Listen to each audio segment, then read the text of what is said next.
morning, folks, in 114. Today I'm just gonna be shooting a video for the solutions to test number 1, right, which I have sent to you.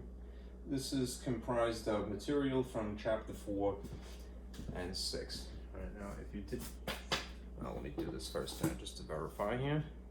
Okay. Today is March 1st. All right, so on schedule, we're covering test number 1. All right, now some folks had asked me, like, do we have to submit anything? No, as I mentioned, I'm going to give it to you for free. The thing the PDF that I sent you, that's the test. There's no practice test.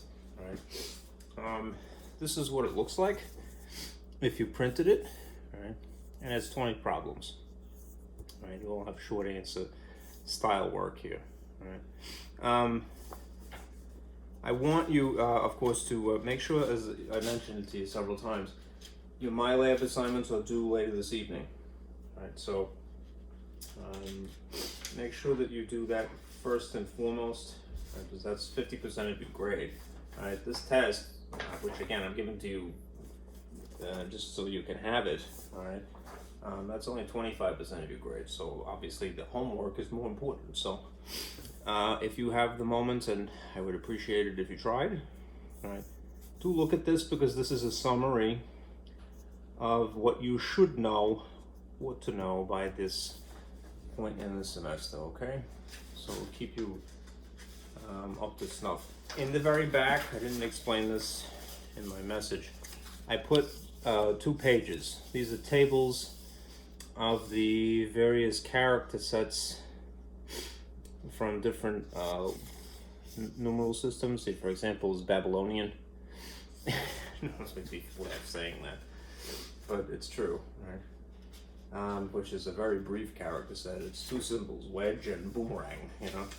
And if you want to get fancy, it looks like there's a sort of flukerang symbol above a wedge is a minus. Here, this might be more practical for binary. I didn't give you some of the sheets that I have throughout the semester. Presumably you still have them, certainly have access to them. To do this test, or to try these problems, it's really these 2 pages that I've included in the back, all right, that you would need. All right, so print that and keep it, maybe if you're prepping for your practice examination, and that's that. All right, and I'll spend, as I mentioned, as I promised, this time going over these answers, solutions. Okay, so let me free up some space here, and we'll get busy. And I may have to turn on the projector, so maybe I'll do that. I don't know how dark it's gonna be. Today's a very grim, overcast day, so we'll see how it works.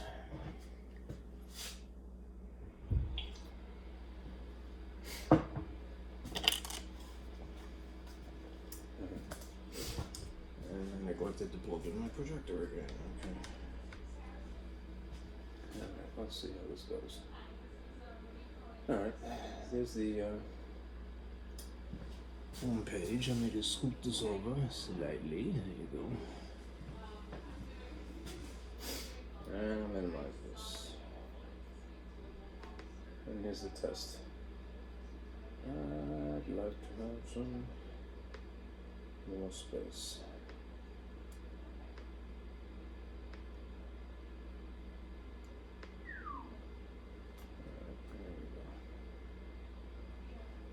Let's see if this works out all right.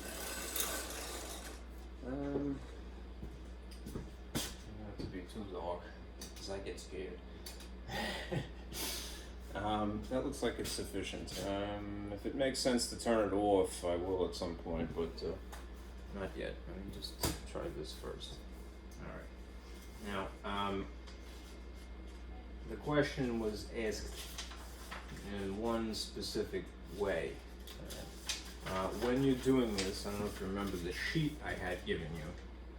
There were 2 pieces of paper from your notes. Right? There's converting from the familiar system, which is the Hindu-Arabic system, to, for lack of a more eloquent phrase, the alien system. Now, the alien system could be whatever is unfamiliar to you. So there's a procedure to that. In this case, all right, you might need the character set from this table to go through this, all right, to translate what do these symbols actually mean. Now, let me see what I can use here. It's going to cooperate. I'm going to go with black. Okay. We're going from Egyptian to the standard system. So this would be alien, more or less, to familiar. Not fair. Okay. And that's a little blurry, so let me see if I can adjust my lens here without wreaking havoc. Alright, I don't want it to bend too much there. Let's make it worse. That's more and more myopic. Okay. That's better. Oh, that's nice, actually. Alright. Good. Alright. What do these symbols translate to? Alright. Again, I don't want to corrupt your opinion. To me, they remind me somehow of Mario Brothers, like a fire flower. But they're supposed to be a lotus flower, I want to say. So this sort of moon shape here with the arrow pointing down is a flower sticking out of a pot. Alright, so I wish that the astonished person hieroglyphic was involved in this, because I think it's very, very cute. But no. Alright, anyhow. Remember that the Egyptian system is basically additive, right? So that means that you're just going to translate these into what they are. The lotus flower is 1,000, alright? So if you have 3 of them, you technically have 3,000. And if you wanted to get fancy, alright, you could go, alright, well, it's 3 times 1,000, alright? Nothing wrong with that. Multiplying is efficient adding, alright? But if you think about it, you know, our ancestors, alright, way back when in Mesopotamia, the concept of multiplication may not have occurred to them quite yet. Anyhow, these are each 1,000. Then the heel symbol, right, is 10. All right. So these are all powers of 10, basically. And although it is tedious, right, this is what it would literally translate to: 1,000 plus 1,000 plus 1,000 plus 10 plus 10 plus 10 plus 10 plus 10.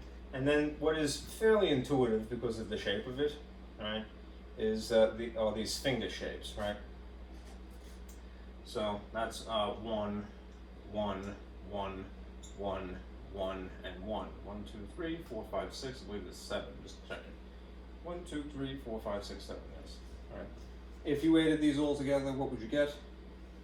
You should get 3,067. All right. Now, it wasn't required of you, but I'll show you, all right, just for the sake of argument, all right, how to do it the other way. All right. This is really the answer to this problem, 3,067. If you wanted to convert it from the Hindu-Arabic system back to Egyptian, here's a strategy you might employ. All right. You would start with what you're given.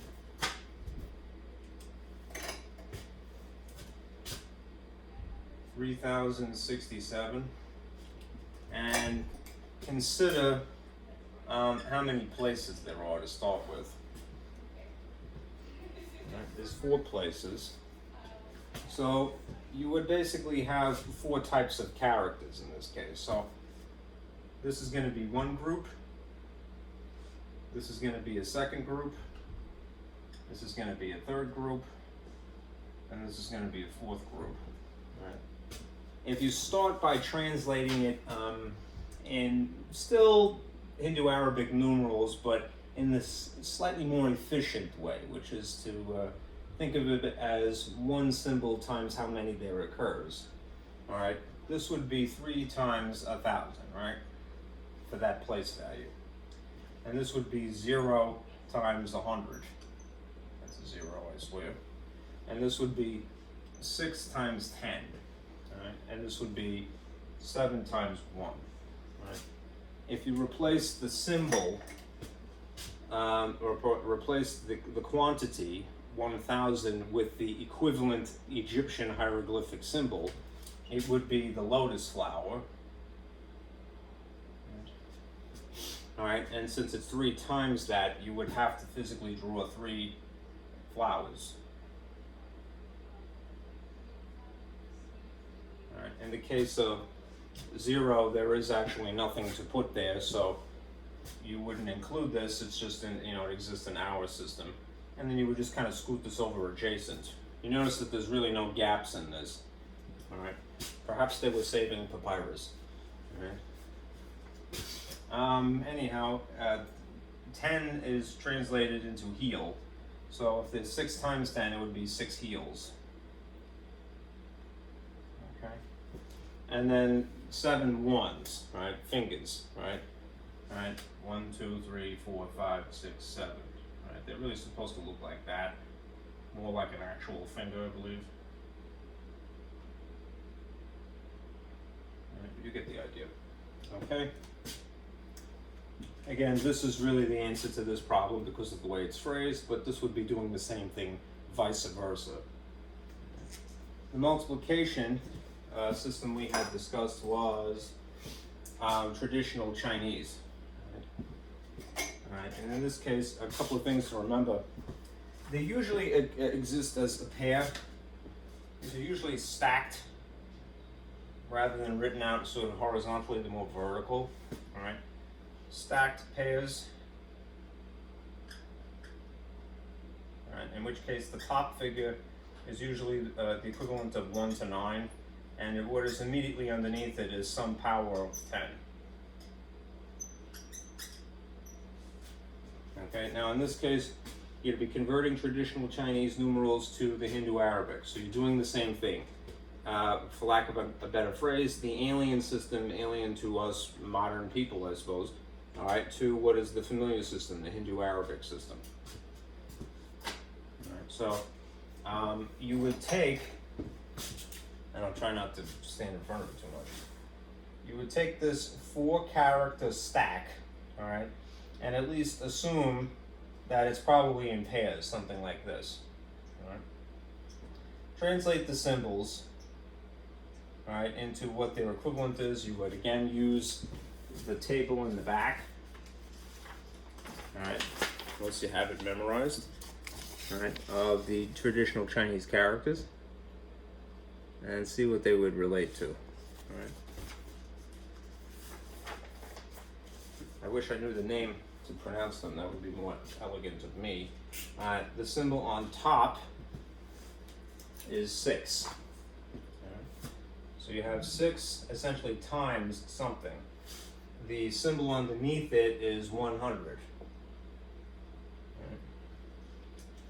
And then what is underneath it is intuitively 2 fingers, but the 2 fingers, instead of being like this orientation, they're like this orientation. Right? I don't know if they call them that per se, but it's intuitive, right, to us. It's funny how in the West they decided to stick things in this orientation, and in the East they decided to do it this way. All right. I like the Mayan actually, because to me that is the most intuitive. It's the same concept though. It's like, but they use a line to represent 5 instead of 1. This is 2, and then this symbol is 10. Right. So if you add these together, this is really 620, which means that it's 620, and that's the solution to this. If, again, you weren't asked to do this, but if you were to go the other way, vice versa, from the Hindu Arabic system to traditional Chinese. Now, don't go to sleep on me yet. Let's see. You start with the figure and you keep sort of breaking it up into places, right? So you'd have some, let's just start with 620, okay? Right? If you fracture that into nice round numbers, 600 and then 20, right? You're going to try to figure out, it would be something times the power of 10, and then something times the power of 10. Okay? So you would say, all right, well, what makes logical sense of 600, right? 6 times 100, right? In which case you would translate 6 into the symbol that you see here, right? And you do the best you can if you lack experience, as I do, right, with doing it the justice it deserves, right? The truth is, and it's the same issue with probably these symbols, all right? We don't have the actual implement to recreate them, all right? It's not that you can't improvise, and I'm going to try, all right? But it might look a little funny compared to the way it ought to be, because you're not using a brush, all right? All right, in this case, this was probably drawn with a reed originally. So like almost like a calligraphy pen, something like that. And there's the symbol for 100. I'm just trying to simulate a brush stroke.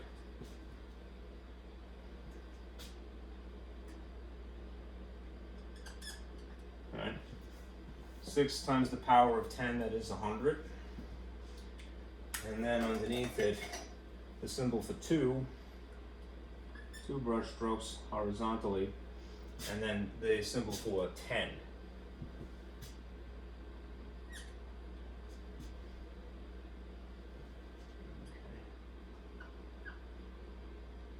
All right, essentially that.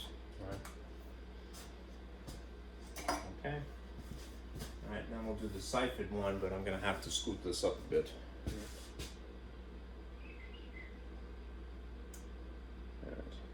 Some of these you may notice I stole them from my lab. All right. Come on back here. Let's jump in too far. What are you doing? That'll have to do. Because my computer's a wee bit stupid.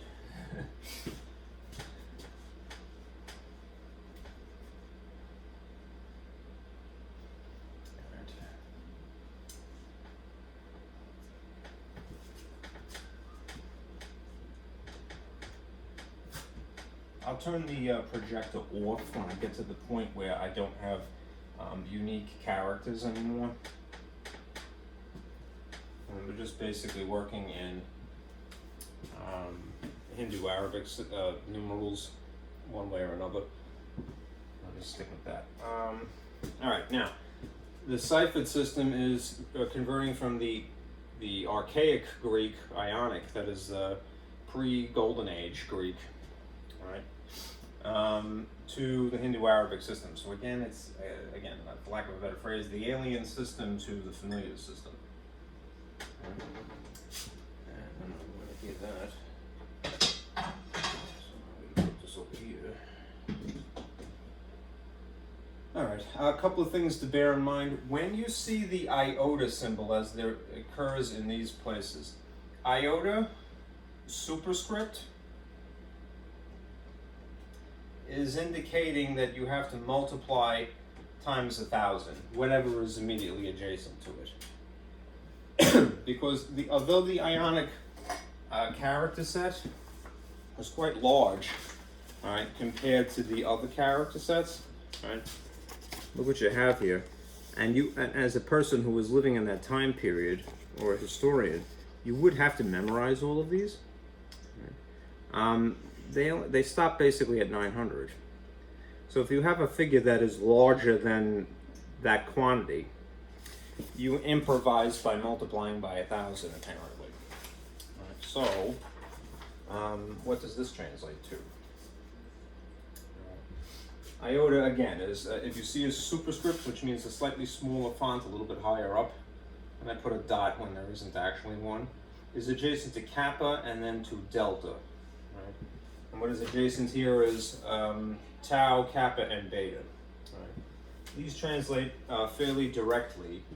So this is kappa by itself would be the number for 20. And delta by itself would be the number 4.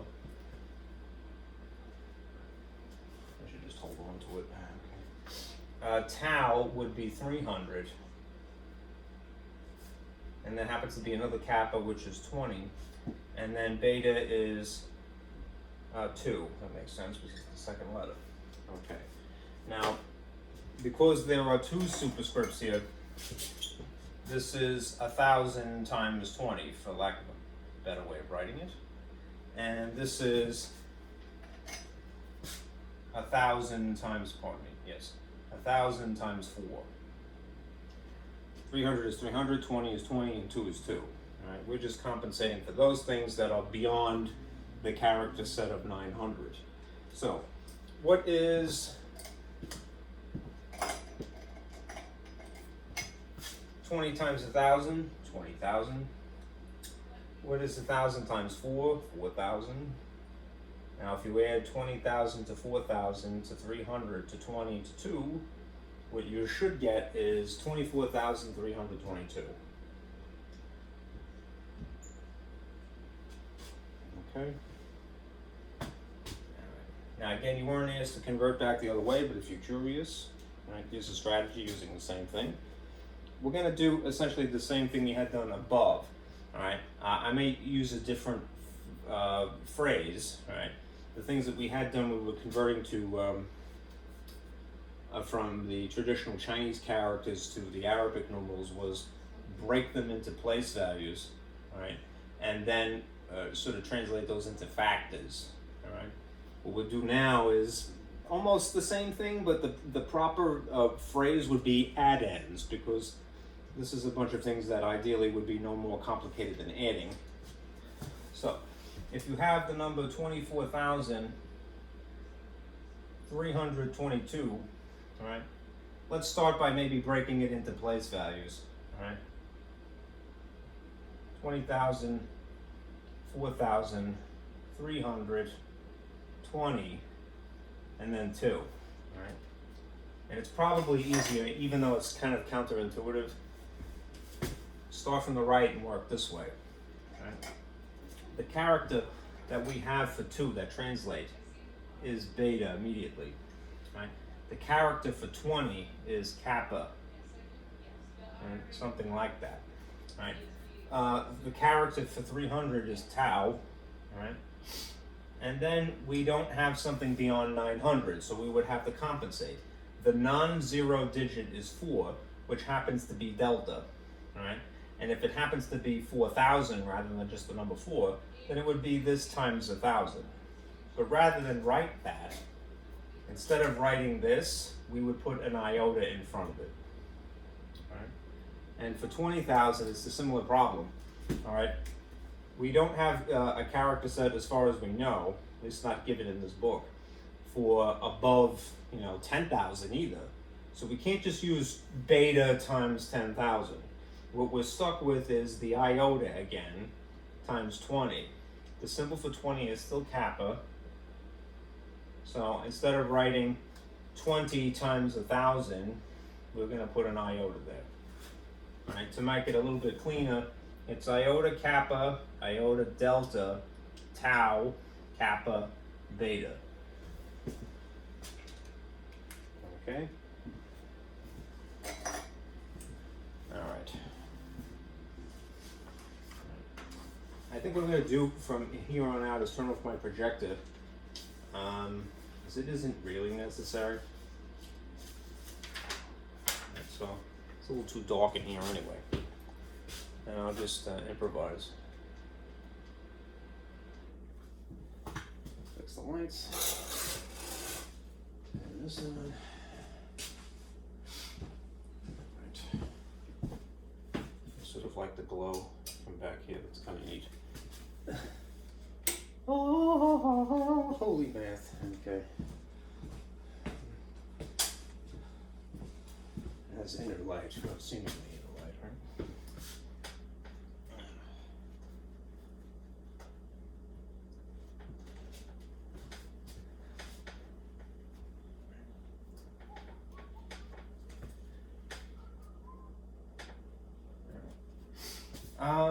For number 4, all right, you had to do this.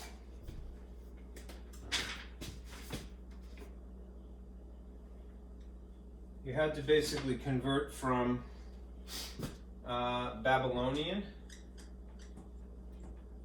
baby, to Hindu Arabic, right? Which is, again, the alien system to us because it's ancient, right? And the Hindu Arabic system, which is our modern system, right? What you're given is the wedge shape, right? An obvious gap, right? And then these symbols. You see the boomerang shape. It's really just a wedge, rotated, two wedges joined. And then this thing. This is not the actual way to refer to it, but to me it would be better. If I'm calling that a wedge, all right, and I'm calling this a boomerang, just to make this symbol distinct from the wedge shape, let's call it a flukerang.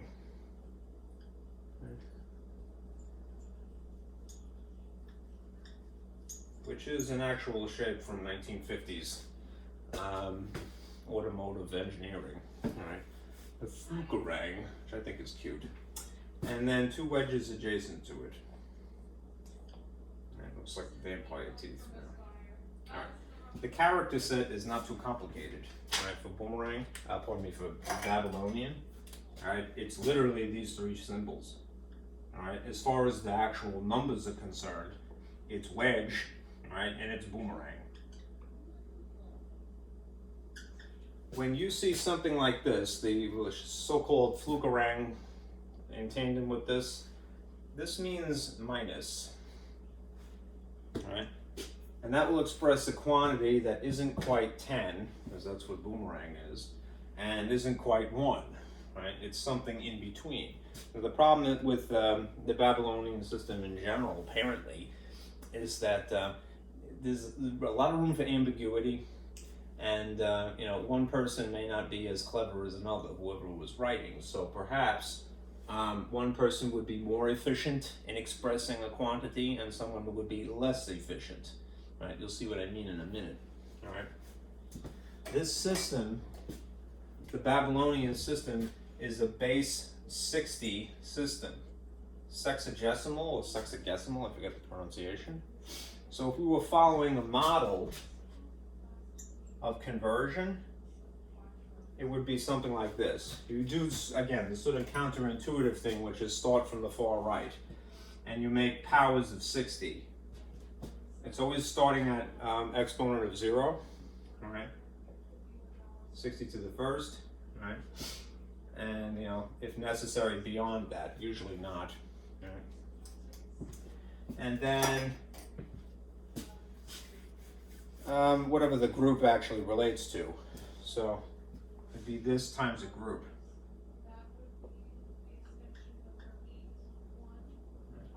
I'm just squeezing it on the right side of the powers, just because I was a little not so strategic here, okay? There should be more of a gap than I have left here. All right, so let's start with this. All right, there are essentially two groups, right? This is the first group, and this is the second group. It's just very brief in this case. So that means we really only need to start from here and go that far. We don't need this at all, okay? It's probably easier in this particular problem to just go with this, all right? If we're trying to translate the character set from what we have, wedge, into the Arabic equivalent, the Hindu Arabic equivalent, it's really 60 times 1, all right? Because 60 to the first is really 60, and 60 times 1 is just 60. Okay. Then it would be one exponent lower, so it would be 0. Virtually, with the exception of base 0 itself, most things to the 0th power, are just 1, right? So it's 1 times whatever this group translates to. This is more complicated because it's a subtraction problem, right? This really means minus. This minus this, right? Boomerang is 10, right? So 10 minus 2 fangs here is really 10 minus 2. It essentially means 8, all right? All right, So if it's really 1 times 8, all right, then it would be 60 plus 8, which is 68. Right? And that is the actual solution for this particular problem. Now, if you were going to go the other way, all right, this is where if you were a scribe and you had the task of expressing this quantity, the concept, all right, in these symbols, you technically have a couple of options here, and one is more efficient than the other. Just for argument's sake, let me show you.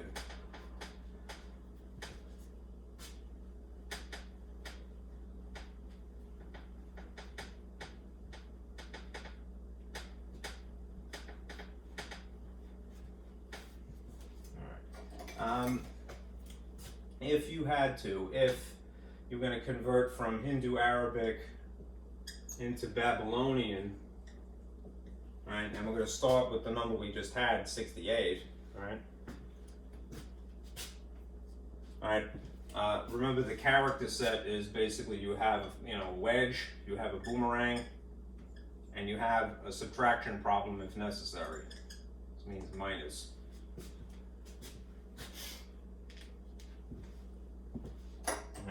And you leave gaps, obvious gaps, to separate place groups. Okay.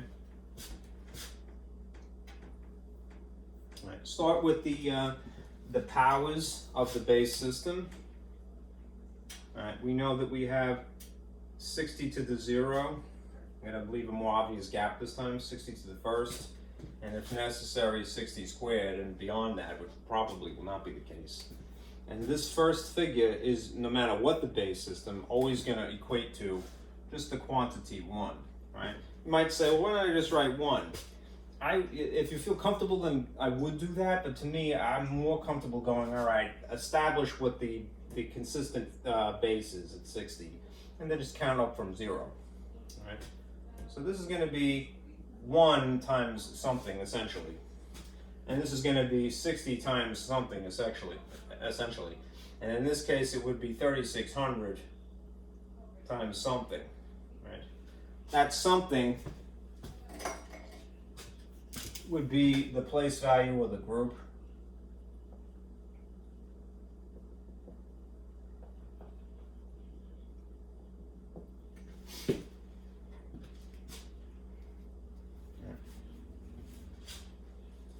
And if we stick with the system that we have of converting from the familiar system to the alien system, you're going to need to compare the numbers that you're working with to the value of the powers of the system that you're converting to. All right? So keep this number in mind.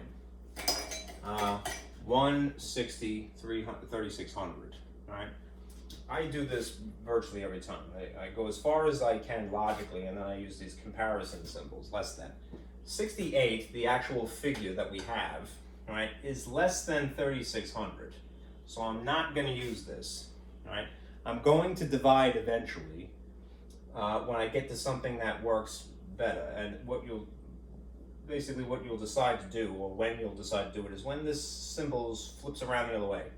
What is the relationship of 68 to 60, next power value? It's greater. When this occurs, when you switch from having a less than to the relationship is greater than, that's the number you divide by. So you go, okay, I'm going to use this to divide. It's going to be 60 into 68. How many 60s can you squeeze into 68? Just one, right? And it would be 60 down here for long division. And what you would end up with is 8 as a remainder. Now, don't make it a decimal. What you would do now is just continue until you have gotten to the end of these place values. You really don't have to go too far. So the next one is we're going to divide 8 by the value here, which is 1. And 1 goes into 8 how many times? Exactly 8 times. It is these quotients that would be the value that would be here, 60 times 1, and the value here, 1 times 8, right? Now, if we were dealing with potentially, you know, like a duodecimal system, something that's base 12 or whatever, we might just get away with this, but what we have to do now is convert to the actual character set that we have to work with, at least if we're going to Babylonian. Right? So, what is the actual symbol that we have for 1? It's established that it's a wedge. So in place of this, we have, that's not the right color. In place of this, right, we would have wedge, right? In place of this, on the other hand, because we don't have an actual number for 8, this is where there is some artistic license you might take. Now you could do the more basic math, which is adding, which means that, well, I could do 8 wedges in theory, right? To represent that quantity. There's an obvious gap here, right? 1, 2, 3, 4, 5, 6, 7, 8. And that would technically be correct, but it's not as efficient as if you used subtraction, right? Because you would write fewer characters if you were using subtraction. So what you would do in a situation like this is go, that's not so efficient, at least if you're a good scribe, right? And you go, how do I get to 8? Well, the quickest thing would be to take 10 and subtract 2, right? And in that case, we can borrow the boomerang symbol, and we could just use 2 wedges, right? And then to imply that it's this quantity 10 minus this quantity 2, we use that sort of flukerang combo. That little sort of arrow pointing this way with a wedge underneath it, which is understood as minus, right? Okay. It wasn't a perfect system, Babylonian arithmetic. All right, thankfully we've moved on from it, you know, in the world. All right, but there's some leeway, you know. You can add a lot or you could subtract a little.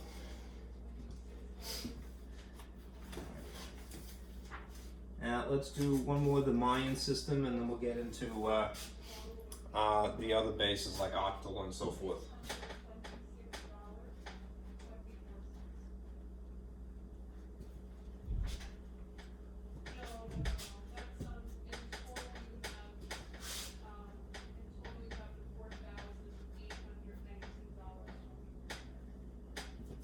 Okay, let me lower the thermostat because I'm dying here.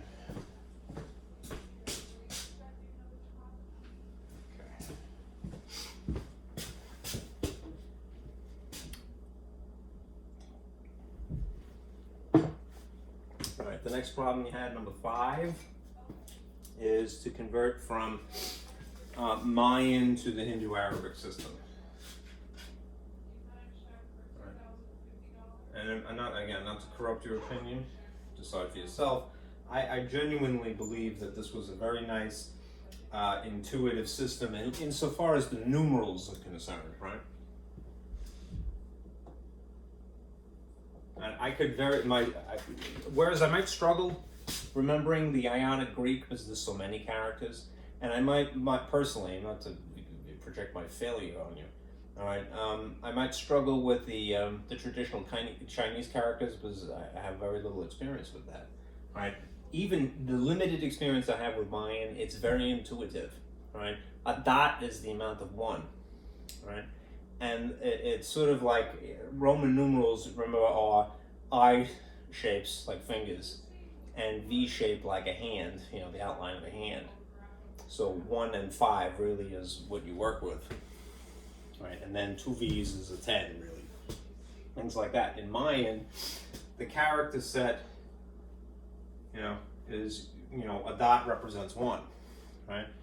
A line is 5, right?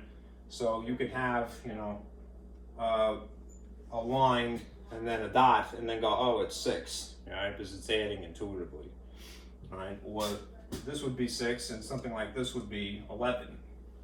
It's easy to remember, at least in my opinion. I see it.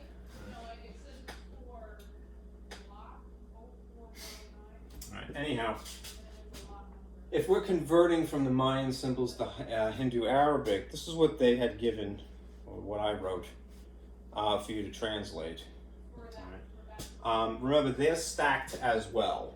Right? So you'd see something like this.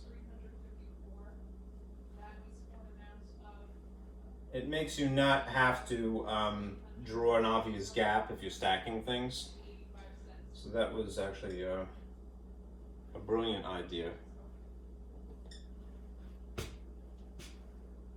Because you have different levels intuitively.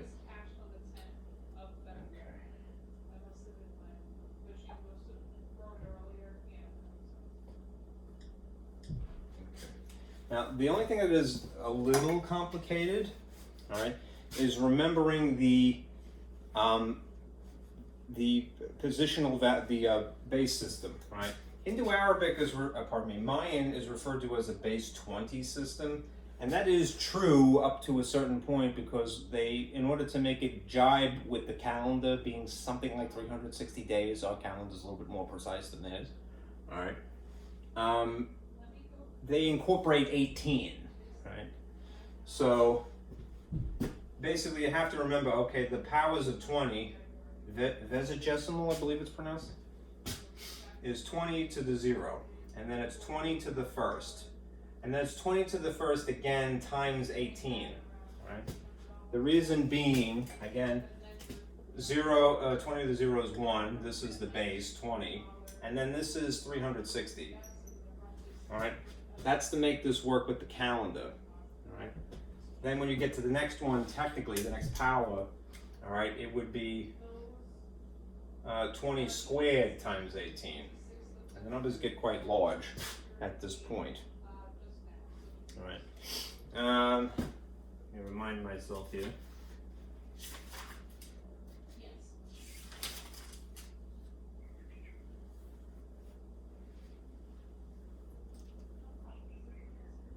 All right, after that, it's 7,200, technically. This is the value here. So keep this in mind. Right? These are the powers and what they equate to. All right? And this would be the system that you would write it. The powers of 18 do not seem to increase ever. Right? They're just included. All right? It's only the powers of the base 20 that creep up. Right? And the very first one is just 0, 1, and then it's 1 again, but 8 times 18. Then squared times 18, and it would be cubes times 18. All right, so be mindful of that. Let's see. All right, anyhow, let us intuitively translate these stacks.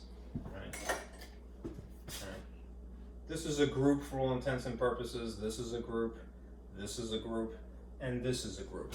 If you wrote them horizontally, you'd have to leave more obvious gaps, so this is more efficient to stack them, all right? Remember, a line is 5 and a dot is 1, all right? So this, to start with, would be 5, 10, 11. This is the symbol for 0, which is pretty intuitive, right? You know, it looks like a coin, basically, from the angle that it's drawn, right? Or a little bit like a football, right? But it's 0, it's a round symbol, all right? Interesting, all right, that two cultures that did not talk to one another because they were separated by an ocean on two sides, all right, kind of had established a similar shape, right?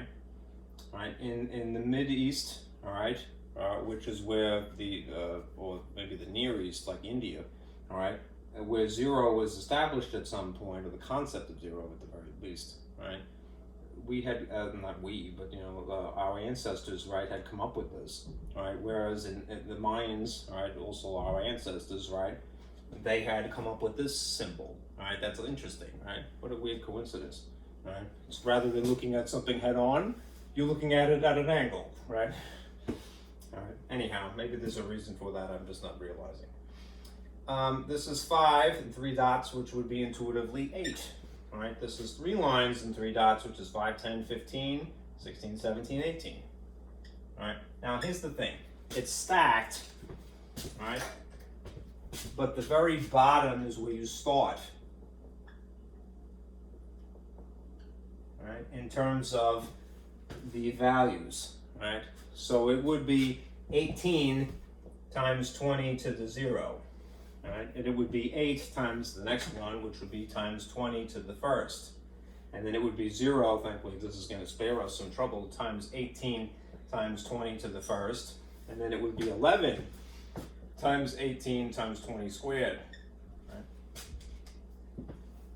Now, if we take the time to, translate it into something a little less complicated, this is really 1 times 18, and this is really 8 times 20, and this is really 360 times 0. That one's super easy. And then 7,200 times 11, then ultimately this is what it translates to. All right, what we should get is 79,200 up here, huge, right? 0 naturally, 160, and 18. Right, which means that if you added all of them together, you would get 79,378 total from adding this to this to this to this. All right, and that was what the actual question was asking you. Right. Now, just for argument's sake, I'll do it again the other way because it is interesting and the technique involved is going to be useful in the next, in the subsequent questions. So let's start with this figure, 79,378, and see if we can get it to look like that.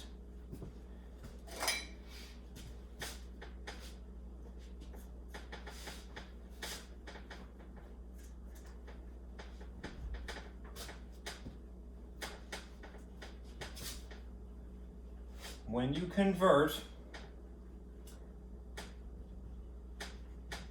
wish I didn't have to buff. The blue is not cooperating today. Okay. When you convert, essentially, from alien to familiar, you're multiplying, all right? When you're converting from what is familiar to the alien system, you are dividing, which makes sense because these are opposite directions that you're going really, right? I wrote them from the left to the right because that's just the way I've been taught, all right, to write language, all right? But the concept is moving this way or moving backward. If you're going multiplication this way, it would be logical that you're using its opposite operation when you're translating in the other direction, hence division, okay? The dividing ones, again, I don't want to corrupt your opinion or project my shortcomings onto any of you, all right? It's a little bit more cumbersome because it involves more steps, I would say, all right? Anyhow, if we had this to start with, 79,378. Right? That is indeed familiar. And we're going to convert it to Mayan. We have to remember that Mayan is stacked, all right? And that these are the powers, all right? The positional values, all right? All right? And you start technically from the bottom.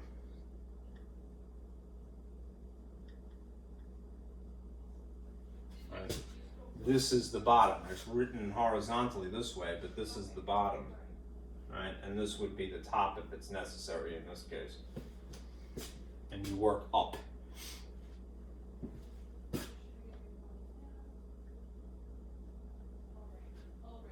Anyhow, we need, since this is already established, the actual positional values, right? What we would need to do is compare the number that we have to the positional values. Now, probably what that means, because this is so vast, so large a quantity, is that I really would have needed to go one further place, so I'm going to squeak that in here now.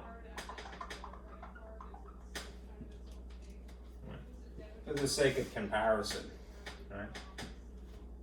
If I went one extra place, right, it would be 20 to the third times 18. Right? What would you end up getting in that case? Now, if you take a calculator, you can tell, right? 18 times 20 to the, remember the upward pointing arrow that is known as caret here, you can get it to use superscripts. So 3, all right, would be what figure? 144,000, right?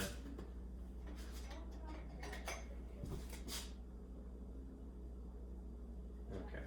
We're not going to end up using this, but when you're making, when you're framing in your mind where you should start dividing actually, you would need this to basically be the point just before and essentially the point just after, right? So you would say, perhaps in a thought process like so, all right, 79,378 is what compared to this? And you go, well, it's less than. So I'm going to rule that out now. I'm not going to use this figure. It's when it switches around the other way that I will start dividing by whatever's sitting here.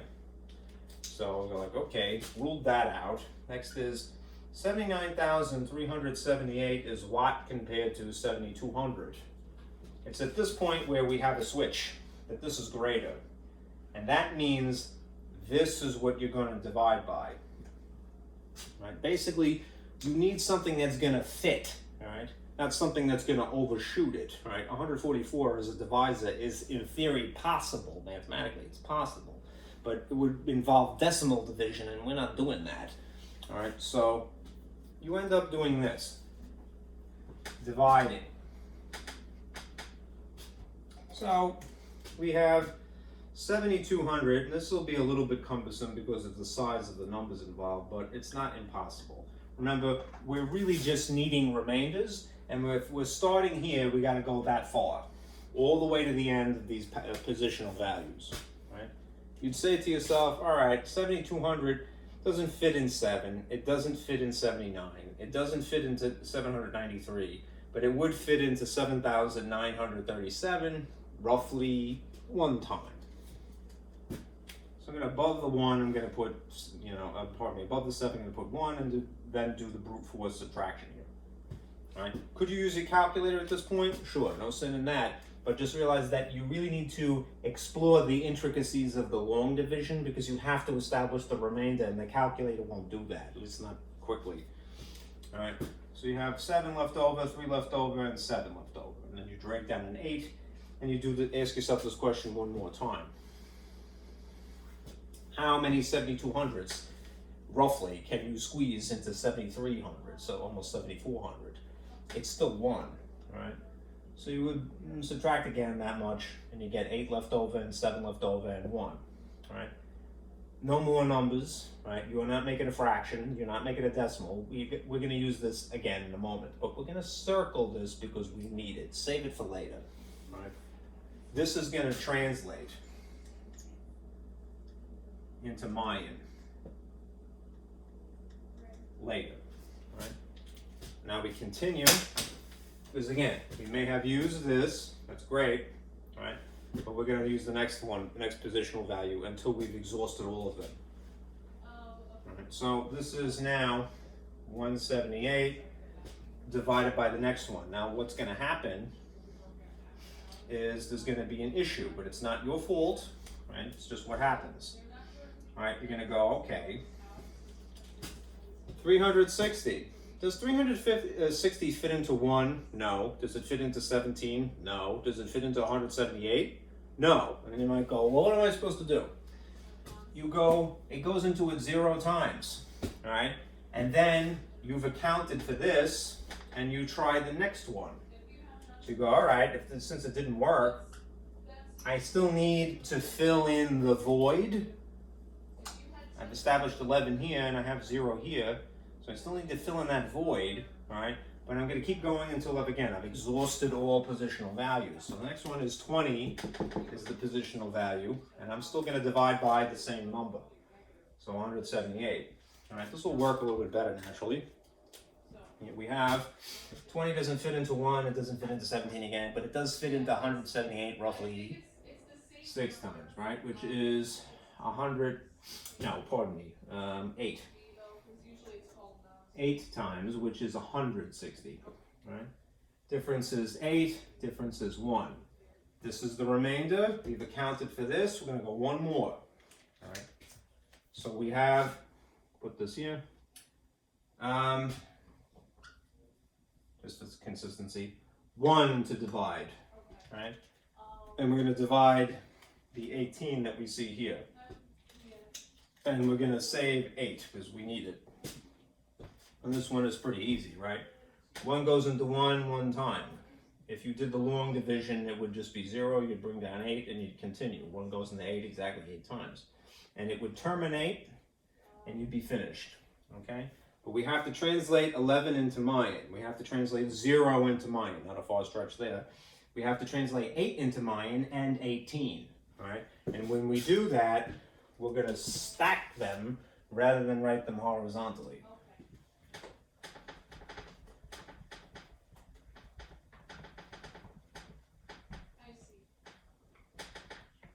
I'm going to try to avoid blue today, I think. It's unfortunate because it writes so well. All right, so the very bottom of this stack would be 18. All right. The next level up would be 8. Then it's 0. And then the very tippy top would be 11. And in this case, because we've already involved the operation, we don't have to worry about writing any multiplication here. This is understood. The very bottom of the stack would be 18 times 1. The second level would be 8 times 20, right? And so forth. 0 times 360 and essentially 11 times 7200. What we really need to do is now just translate this into the intuitive character sets. All right, so you could start really at the bottom, would be better. If this is 18, the characters that we have to work with are essentially lines and dots. And the dot is 1 and a line is 5. The most efficient way to get to 18 would be to draw 15 first. 5, 10, 15, and then 3 dots. All right. Then for 8, it would be 5 and 3 dots. All right. And then 0 is intuitively 0. Like as if it was a coin on its edge. And I'm not doing it any justice, but you get the idea. All right. And then 11 is 10 plus 1 dot. Okay. And there's the stack. All right. Again, you weren't really asked to convert this way specific to the problem, but the technique involved of dividing by positional values is going to be imperative when we get to the next stuff. So it's worth exploring. And they have the mental flexibility. Okay? So, moving on. All right. From this point on, we don't have unusual symbols to recognize and translate. We're just going to stick with Hindu-Arabic numerals, right? Or at worst, maybe alphabet letters that are English alphabet letters. So if you are an English-speaking person, you'd be like, yeah, that's okay. All right? And even if you are an English-speaking person, you might go, geez, why am I spelling out numbers with letters? Because you need to, all right? When we get to something like an octal system, the character set is limited, right, compared to the decimal system. It always starts at 0, right? And it will have 8 characters total, which means that it's going to be, if you list all of them, 1, 2, 3, 4, 5, 6, 7. You're not really going to go up to 8 because you're counting 0. You're going to be just one number shy of 8. Right? If you had a duodecimal system,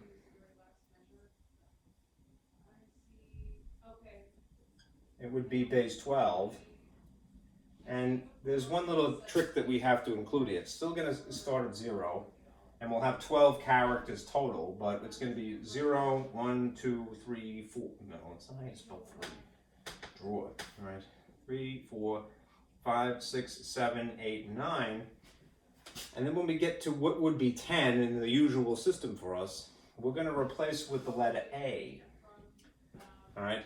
The reason is that we need a symbol that is only 1 character wide to represent the quantity of 10. And since we need to go 1 more, just shy of 12 would be 11, we're going to use the next letter A after A, which is B. Okay, it's a little weird, right? Even to a person who is a native English speaker who recognizes letters A and B. All right, just realize that that's standing in place of 10 and that this is standing in place of 11. And anything beyond that, right? If you have a base 16 system, hexadecimal, all right, you just have more letters on the end. Okay. Now these, number 6, it says translate the Hindu-Arabic system into the octal system. So familiar to alien again, right? We don't need this right now.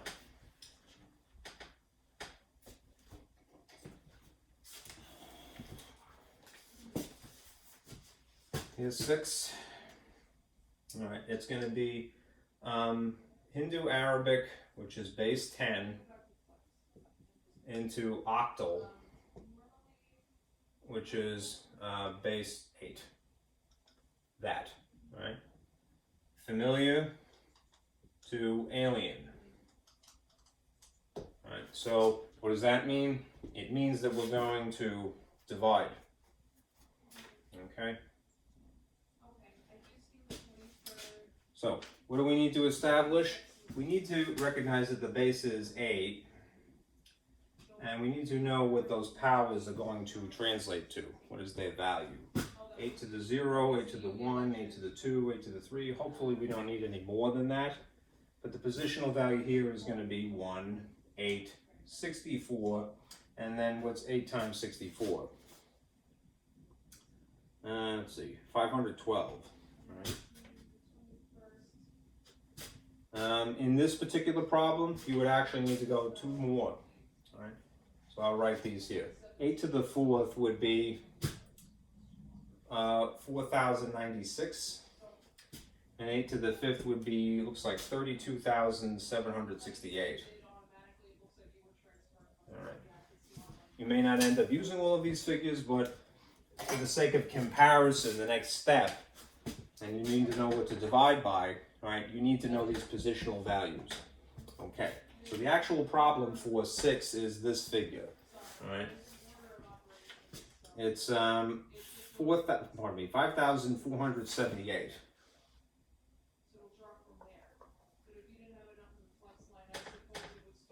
If you see a little subscript 10, that's just telling you that it's base 10. Right? It's superfluous. You don't need to include that. But it's because the other systems like octal, you really would need to specify. All right. So anyhow, if you take this figure that we're working with, that is regular 5,478 for lack of a better phrase. Let's compare it. All right. 5,478 is less than 32,768. So we're going to rule this one out. You can't divide by that because this is significantly smaller than this. All right. Next one. All right. 5,478 is greater than 4,096. So this is where we're going to start. That's what you're going to divide by. All right.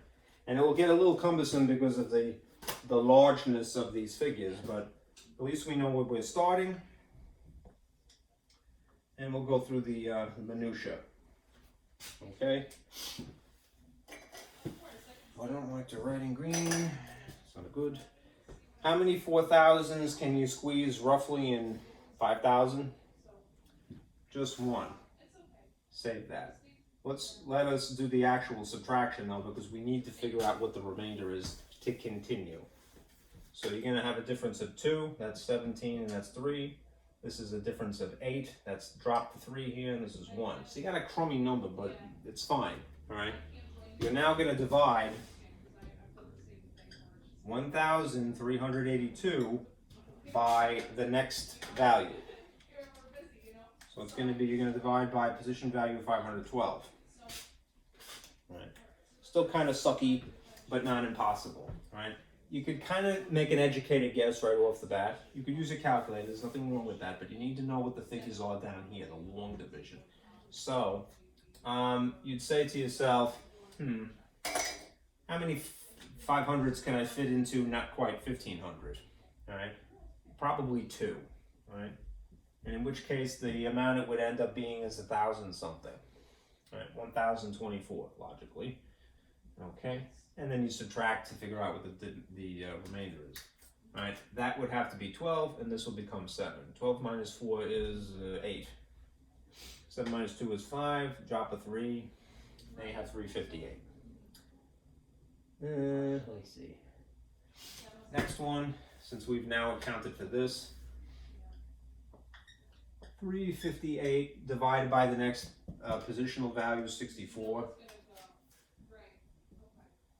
Okay. 64 will not fit in 335, but it will fit into 358. You'd have to guesstimate. All right.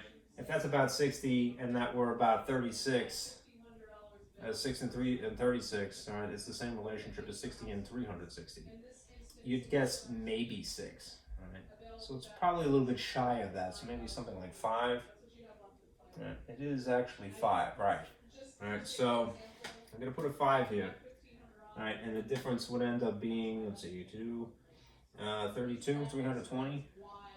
Yeah, good. All right, so subtract 8, and that's 3.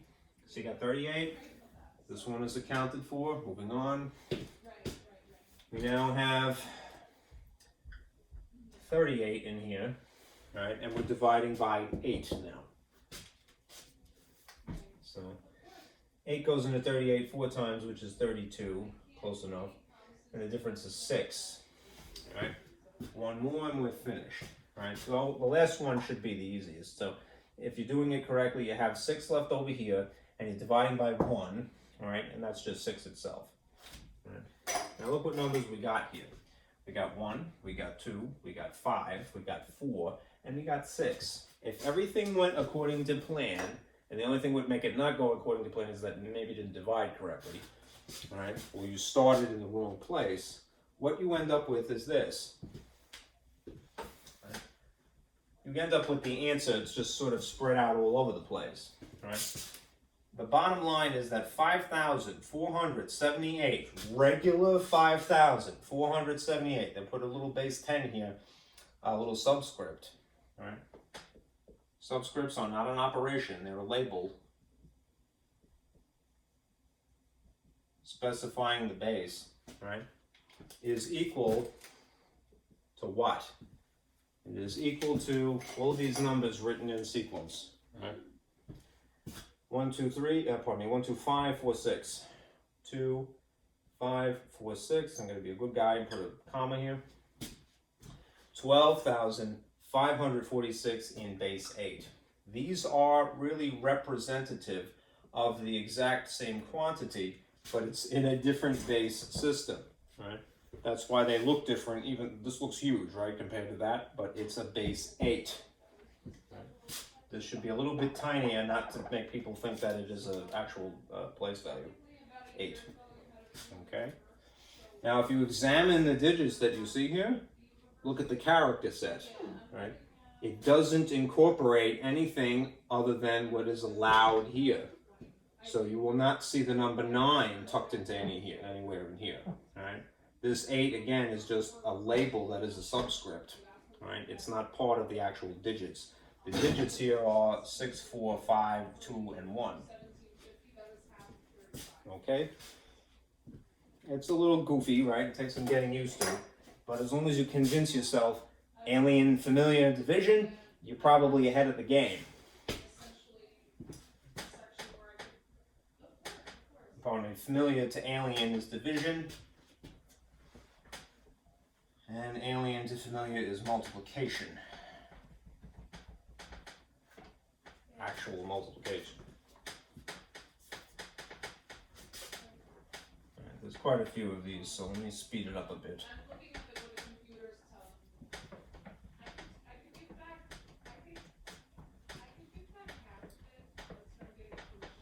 Blue, why do you suck so bad? Put that there just to keep myself out of trouble. Here's 7. All right. This is base 16. All right. In problem 7, you have, let's see, what is the figure? This is the ultimate in weird, right? Spelling out a number with letters, right? E-A-E-1. That's a 1 in base 16, all right? So that is totally alien, right? Well, not totally, but, and we're going to convert this to something in base 10. That is the familiar system. Alien to familiar, right? And in this case, because we're starting with the alien system, we would in fact multiply. All right. Let us, as some notes, let us write over here the character set just to remind ourselves what we're working with. Right? This is base 16, right? Hexadecimal. So we have, this is the character set. 0, 1, 2, 3, 4, 5, 6, 7, 8, 9. And then we need 16 total. So we have the number for 10 would be A. 11 would be B. C would be 12. D would be 13. E would be 14. And F would be 15. Right? This is for, just for reference, this is secretly 10, 11, 12, 13, 14, and 15. Right?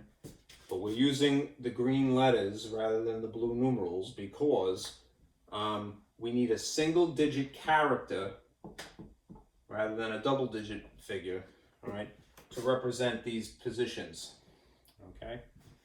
All right. So in this case, again, we remind ourselves, all right, well, how many places is it?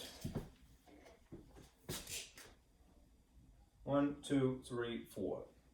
There's 4 places, right? Which means, therefore, we're going to have 4 groups.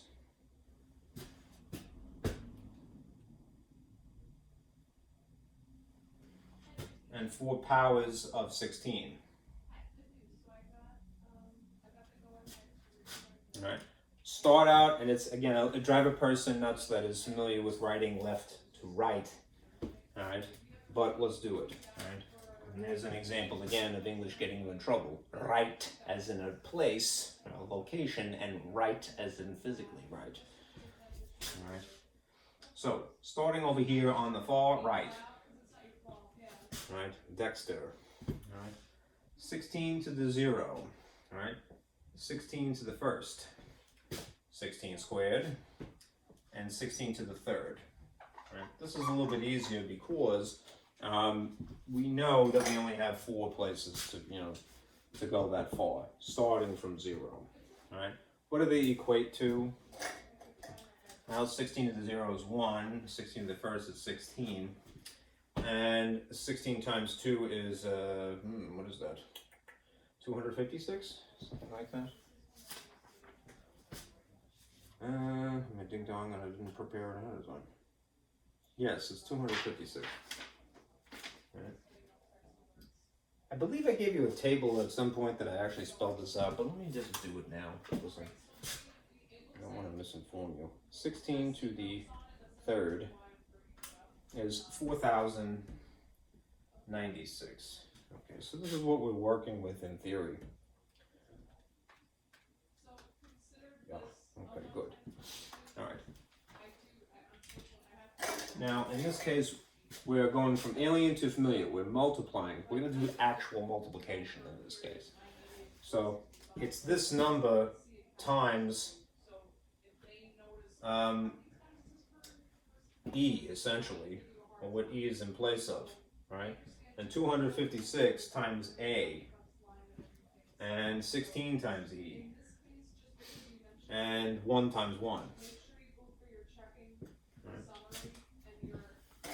We do our multiplication first, and then we do the actual combination of adding second. Right?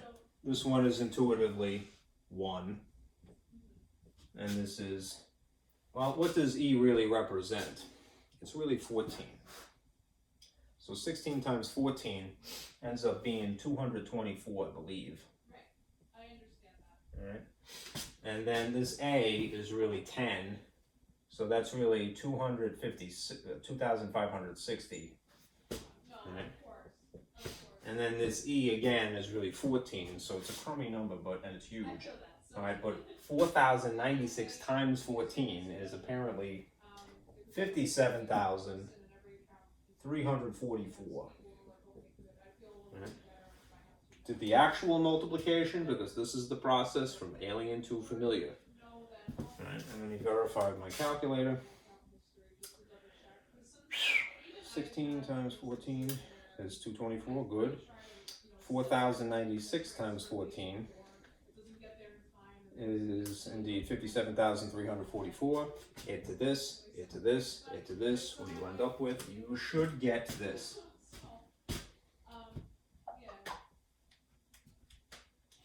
You should get that the figure is 60,129. What you might call EAE1 in hexadecimal is the actual figure 60,124 in base 10. Right, so huge. All right.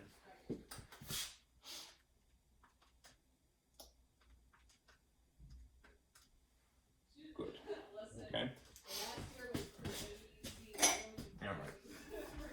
Moving on. All right, the last three problems are actual operations involving the different base systems. So we have base 7, base 2, and base 12. Right.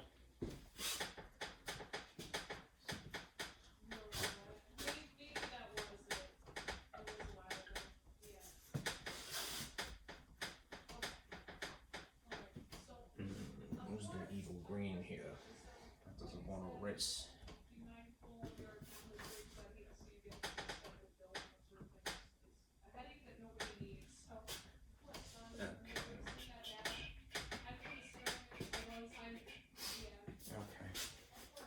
So let's do this. All right. We're going to have operations now applied to these different bases. So you might be adding, you might be subtracting, or you might be multiplying. At least those are the type I gave you. You really weren't responsible for the division type, so I didn't include it. All right. I showed you how to do that when the time came, but that would take you a very, very long time to do. All right, because it is so intricate. It involves the other operations. All right. Anyhow. Let's do 8, which is just adding. Your figure is 626 in base 7, and it's being added to 562, sense of humor, in base 7. What I would do, this is an addition problem. All right. What I would encourage you to do, even though it's written just like this, is draw some scaffolding around it. It really ideally would be done on graph paper that has large squares, because when you add, remember, places have to collimate, right? They have to align, right? And as a little reminder, okay, when you're doing adding, right, you carry, ultimately, if it's necessary, in the base system. I'll show you the intricacies of that in a moment. Let me build the scaffolding around it. All right. This is one column. This is the second column and a third one. And if the number happens to be 2 digits wide at this point, it will stretch over to a fourth column. All right. All right. Again, graph paper would be ideal when you're doing something like this. I still feel, and I'm trying to corrupt your opinion, because I firmly believe this. All right. You folks who are teaching the kids in grammar school, all right, if they make a mistake, and you probably noticed it yourself, all right, if they make a mistake, it's because they have sloppy handwriting, all right. Whose fault is that? All right. They're learning, all right, because they, when you're learning characters, you're learning to write, of course, but we got to give them better resources than we have. In my whole life, all right, I have never been given graph paper to do a math problem, right? Maybe in a chemistry class, right, as an afterthought, because it was a lab manual, right? That was in college, all right? But in grammar school, where it is more imperative, we don't give them graph paper to teach them how to add or subtract, but we require them to do it correctly. So rather than just assume somebody will do something right, give them the resource, right? Even if your bosses do not give you the paper that is necessary, I please, all right? Teach them to be neat, all right? Don't make them feel bad, don't make them cry, all right? But teach them to be neat, because neatness and precision is what math is about. It's teaching a person to be linear thinking, right? And it's not too hard. I mean, it's ain't no retentive, right? They go, well, this goes in this box and this goes in this box, but they will be less likely to make a mistake if you give them the resource. Okay? So, what you do ultimately is you pretend, first of all, that everything is normal when you're doing the work, the initial work. All right? Whether it's base 7 problems or base 8 problems or what have you. All right? You're going to start out by pretending when you're actually adding that it's base 10, and then you convert. Right? Then convert. So this is really, we'll put a bullet point here. 6 plus 2 is equal to what? If it was just ordinary 6 and ordinary 2, it would be logically 8. I'm going to signify that that would be base 10 by putting a subscript here. Now I'm going to convert this into something that is the actual base, which is 7. So I'll leave a little question mark there because we don't know what it is yet. Okay? In base 7, the character set, all right, would be this, right? 0, 1, 2, 3, 4, 5, 6, and we're not going to go including 7 because we have 7 total starting from 0. 1, 2, 3, 4, 5, 6, 7 things for base 7. So the digit 7, ironically, is not going to show up, right? Anyhow. And we need to know the positional values, right? So the positional values for base 7 are 7 to the 0, 7 to the first, 7 squared, and if necessary, 7 to the third. Right? What do they represent? It's really 1, 7, 49, and then 7 times 49 is what? Let's see. I'd rather just cheat here right now. I'm setting a bad example, but yeah, I'll be a good boy. 7, 3, 6, 28 plus 6 is 34. So 343 would be that value. All right. 7 to the third is indeed 343. All right. I need the space. Cool. All right. Now, we're probably not going to have to go that far. All right. But to prepare, right?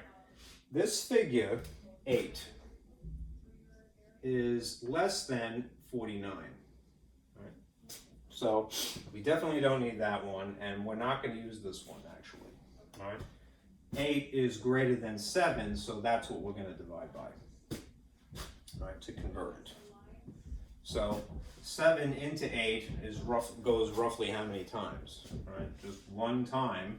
Circle that. The difference is 1.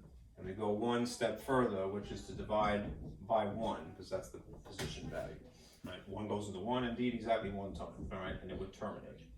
So, what does 8 in base 10 actually equate to in base 7?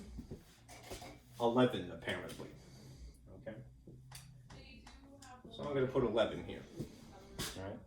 When I'm filling in my little table here, all right, I have such limited colors to work with, and I don't want to get my scribble here tangled with this, because it's not going to make it clear.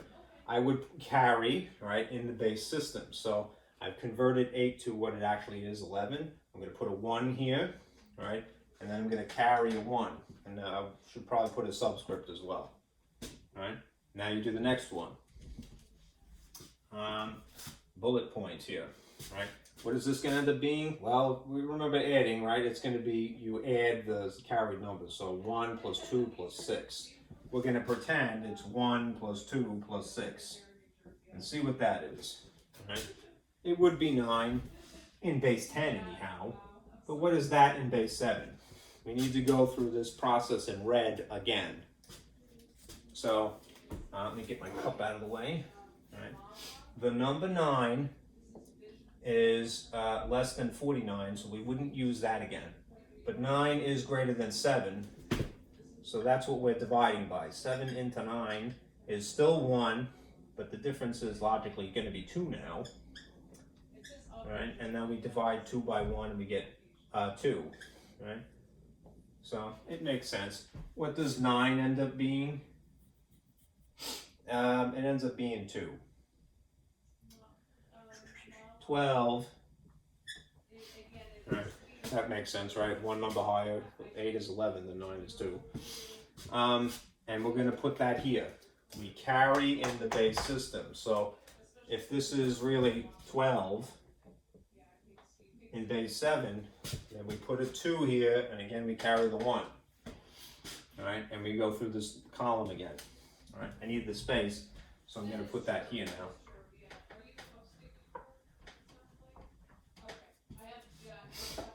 Let's see, we pretend everything is in base 10 when we're doing the actual work.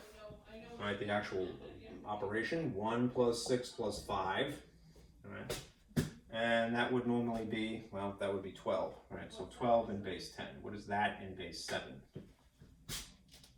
Okay, so we have 12 is less than 49, so we're not going to use that. But 12 is greater than 7, so that's what we divide by. All right, 7 goes into 12, again once, which is 7, the difference is 5. 1 divided by 5 is 5, this is 15. Okay.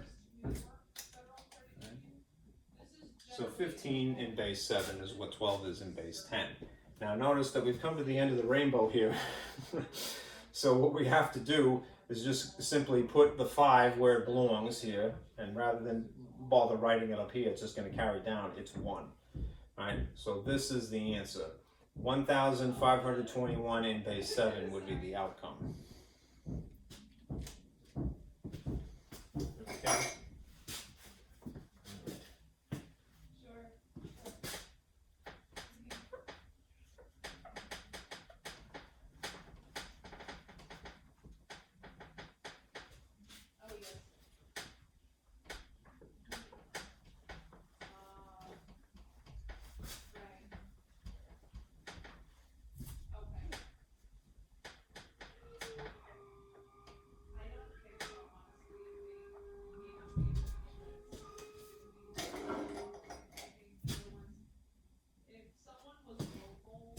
Okay.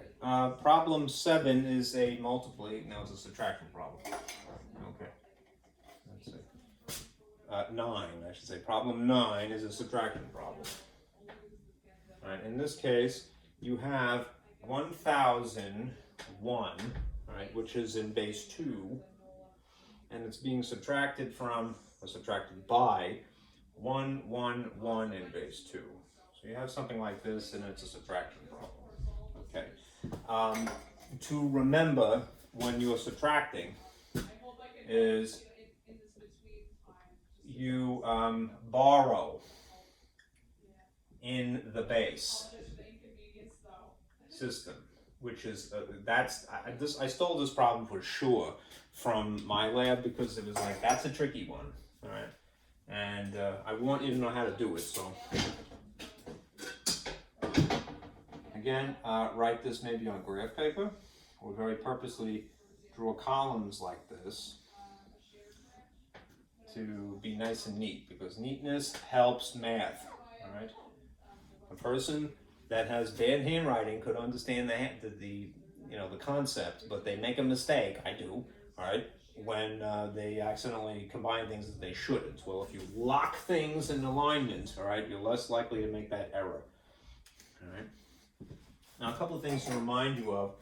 In base 2, which is apparently what we're working with here, binary, okay, very limited character set, right? It's literally 0 or 1, right?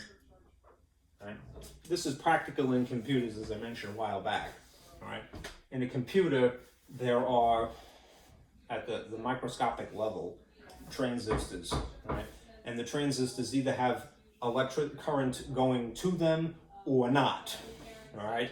And when they don't have electric current going to them, they have 0, you might say. They're not engaged, all right? When they have current going to them, then they are, for all intents and purposes, on. So off or on, right? It's literally a switch.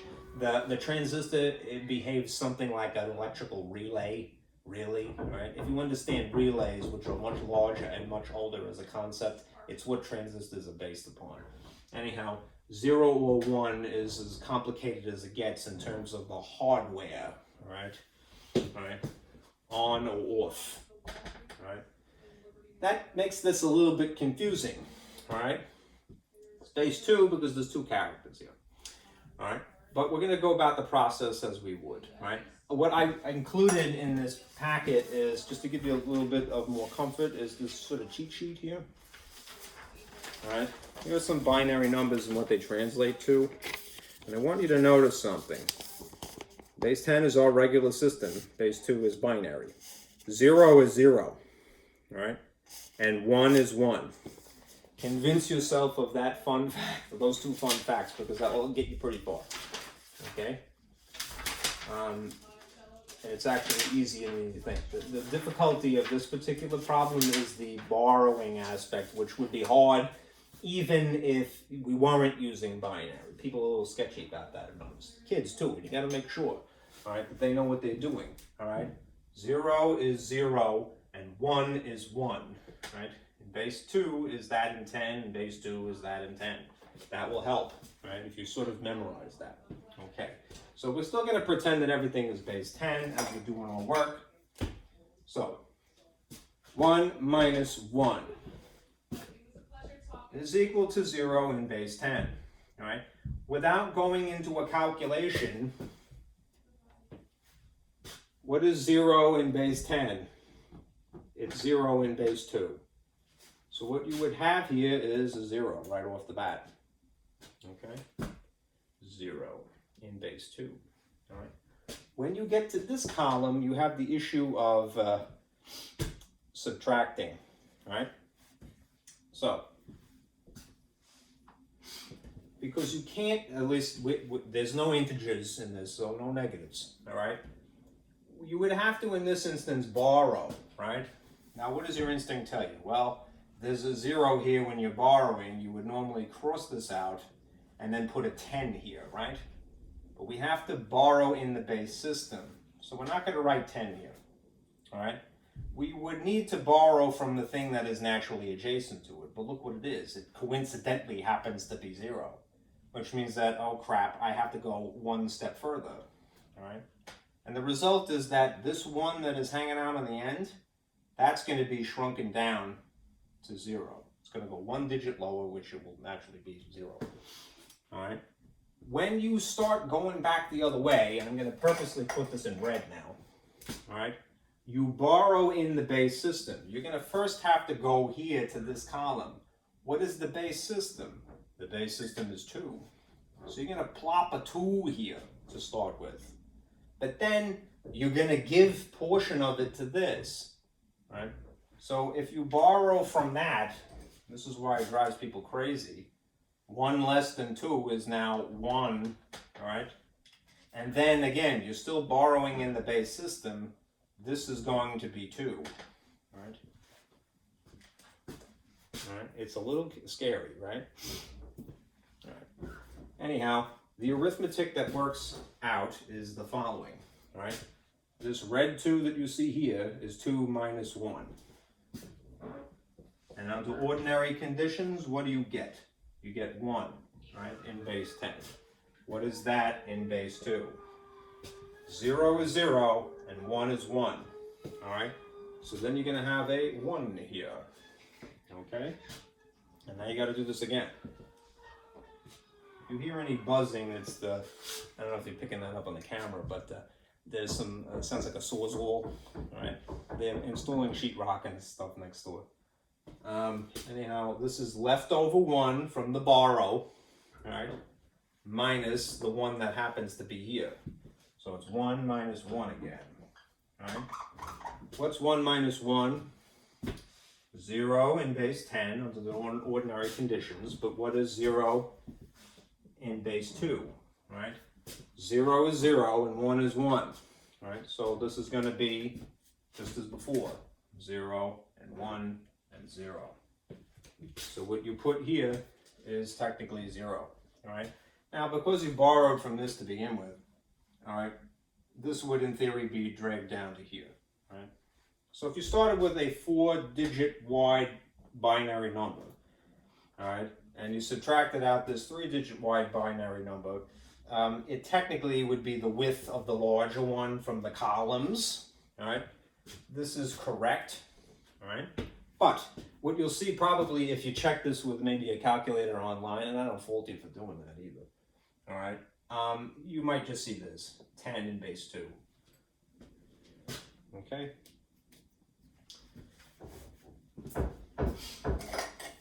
Okay. Again, just to reiterate this, when you're subtracting, you know that you borrow sometimes, depends on the problem, right? When you do that though, the thing that you're given is, instead of giving 10 to the digit that you are trying to fix, you're giving the base number, all right, which is 2 in this case, all right? When you're shrinking things, as you see that I have crossed out here, here, and here, you only have 2 digits to work with, 1 and 0. So you go one number lower than 1 is naturally 0, okay? When you're shrinking what would technically be a 2 here, all right, you're going one number lower than 2, which is 1, right? You are still nonetheless giving 2 to this, right? Because that's the rule, you borrow in the base, all right? Okay.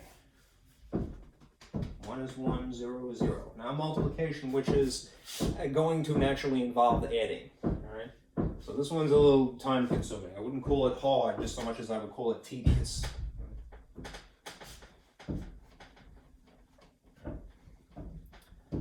Once we get past this, we'll go a little bit faster. I'm at an hour and a half already.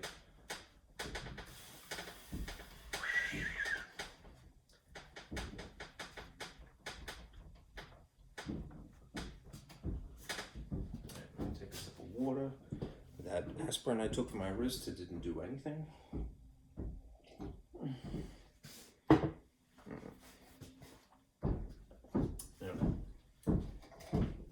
Let's see. Here's multiplication. This is problem 10. And the figures you have to work with are 864 multiplied by 53. Yes, that should be there. This is a multiplication problem. The bases in this case are 12. All right, so this is a duodecimal system. All right, again, I'm going to build some scaffolding to collimate appropriately, because when you add, eventually you're going to need these things to be collimated.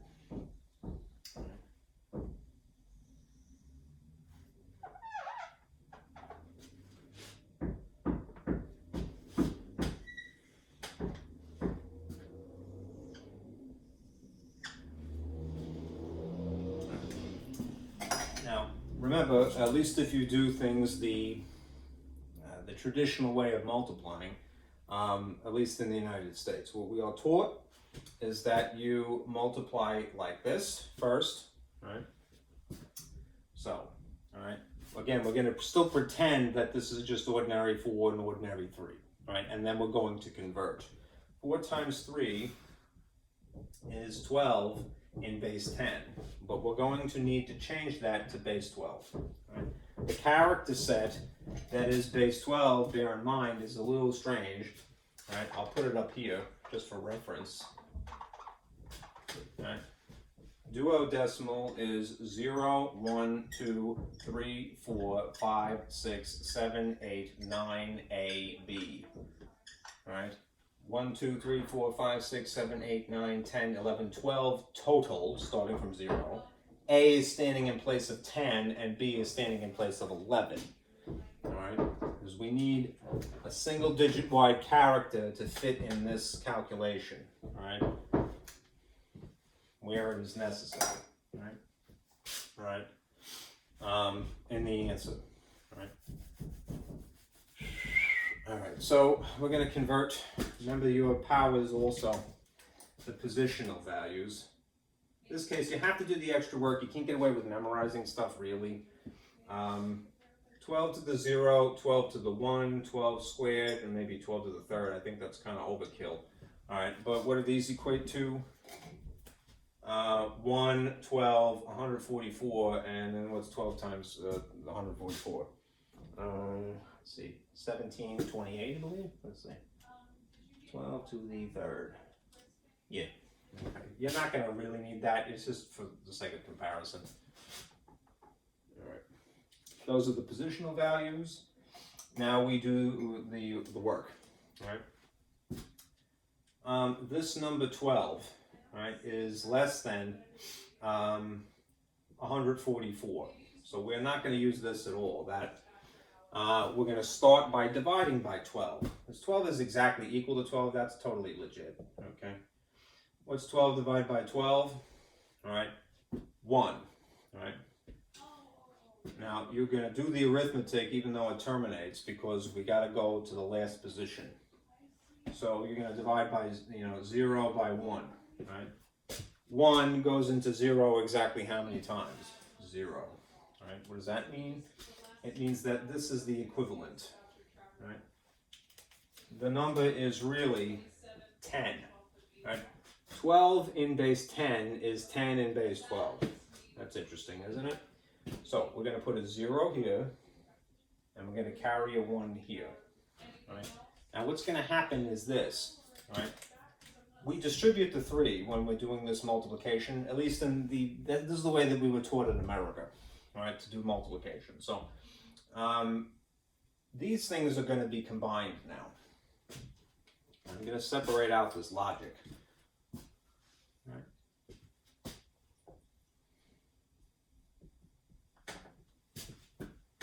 Trying to stick with one color for bullet point here. Next. Remember what's going on here. The multiplication takes precedent, right? It really, it doesn't have to be like this, but it's 3 times 4, right? And so therefore it is 3 times 6. I'm going to purposely encapsulate this in parentheses because you must do that first, right? Then what do? You add 1 as an afterthought, right? If we did this as if it was ordinary 3 times ordinary 6 and then add ordinary 1, that is base 10, 10, 10, and 10, this is 18 plus 1, which would be 19 in base 10. And then we will figure out what would that have to be in base 12. Right? We would say, okay, taking this, 19 is, let's see, less than 144, all right? So we won't use that, all right? But we'll do 19, 19 is greater than 12, so therefore we're going to divide 19 by 12. 12 fits into 19 roughly one time, and the difference is 7, right? And we're not going to be content with that. We need this digit, but we need to go all the way to the end of position values.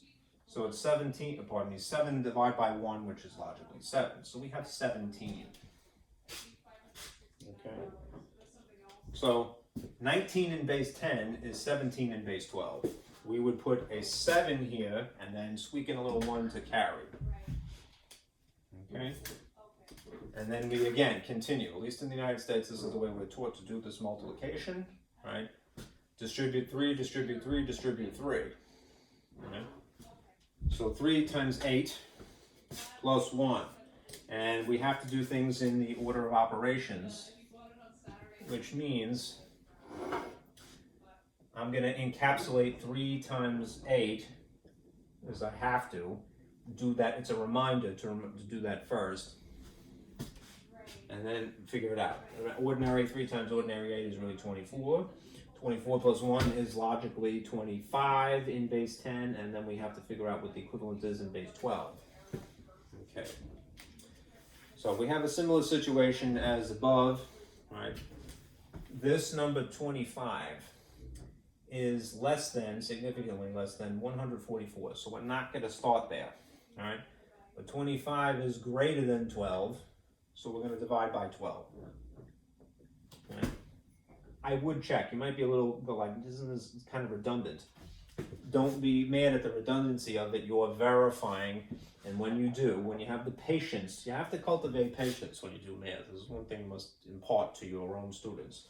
All right, you are less likely to make a mistake. So 25. 12 goes into 25 roughly twice, right? Just circle that. The difference would be 25 minus 24 is 1. And then you would do the next position value, which is coincidentally 1. And 1 into 1 is 1. So 25 in base 10 is 21 in base 12. So look what happens in this case. All right, you would carry the 2, but there's no extra digits to distribute 3, all right, and multiply. So it's just going to fill the void here, 21, 70.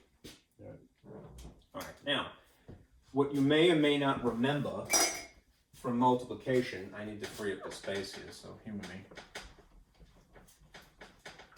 is when you do multiplication in this scaffold, very Western style of doing it, right? You need to sort of scoot everything over when you get to the next line. If in theory there was a third digit down here and you had a third row in multiplication, you would have to scoot over 2 places. What I have done myself is, well, what they tell you as a kid, at least historically, is that they would say, well, put a 0 here, all right? Because I wouldn't want a person to confuse the placeholder, and that's all that this is. This is a placeholder,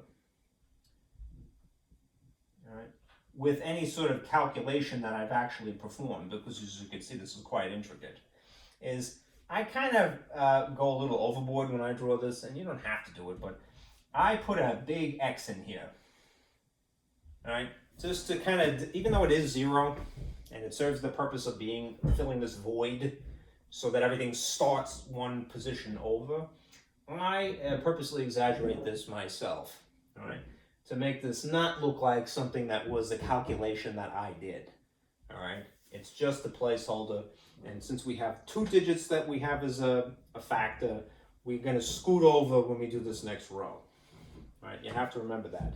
Again, if there was a third figure here, you would have 2 placeholders in a third row, right? And so forth. Anyhow, the good news is, right, when you're doing your work, and this I'm just going to extend these the skeleton here a little bit so that it's a little bit easier to see. And if necessary, I'll put another row, another column here. All right. Since this is really 0, you're not combining it with anything, in your answer, you're just going to have 0 here. Okay, 0 in base 12, right? As you go through the distributing of 5, you're going to fill in these gaps with whatever they are in base 12, right? And then you're going to have to add in base 12. As you can see, multiplication is quite involved, all right? Anyhow, just to not confuse things, I'm going to draw in blue when I'm distributing. So the first thing is 5 times 4. So 5 times 4 is equal to 20 in base 10. What is that in base 12? Right. We figure it out. 20 is less than 144, so we're not starting here. 20 is greater than 12, so we're going to use that to divide. All right. 12 into 20 is, again, roughly 1, and the difference is 8. And so we now go as far as we can to the last position value, which is divide 8 by 1, and we get 18, right, as a digit, right, as a numeral here. 18. 20 in base 10 is 18 in base 12. Right, so we have a similar situation where we have to put the number 8 here, and then again carry a 1. Which means now, what do? I just want to make sure I wrote something correctly.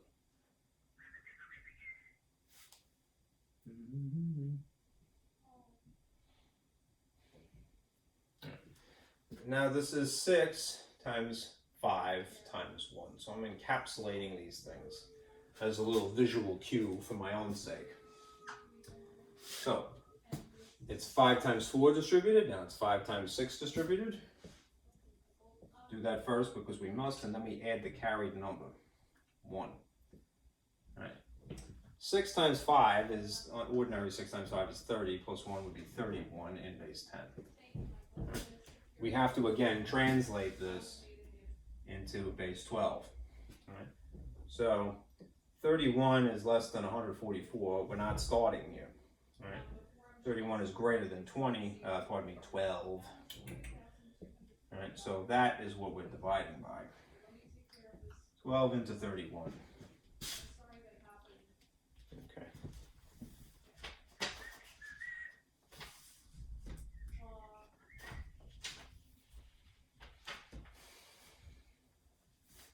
Okay. All right. How many 12s can you squeeze into 31? 2, right, in this case would be 24. And the difference would be 7. Right? So then you carry 7 over to here and divide by the last position value, which is going to be 1 again. And that would be 7 exactly. All right, what does that mean? It means that 31 in base 10 is 27 in base 12. So we are going to put a 7 here and then squeak a 2 in here. We're going to do this one more time as far as multiplication is concerned. We're going to distribute 5 to 8 and 2. Really, it's to 8. So the logic is 5 times 8. I would be more consistent if I put the 5 in front. It doesn't have to be. All right. Plus 2 in this case. All right, so 5 times 8 is ordinary, 5 times 8 is 40, plus 2 is 42 in base 10. What is that in base 12? All right. We translate this figure.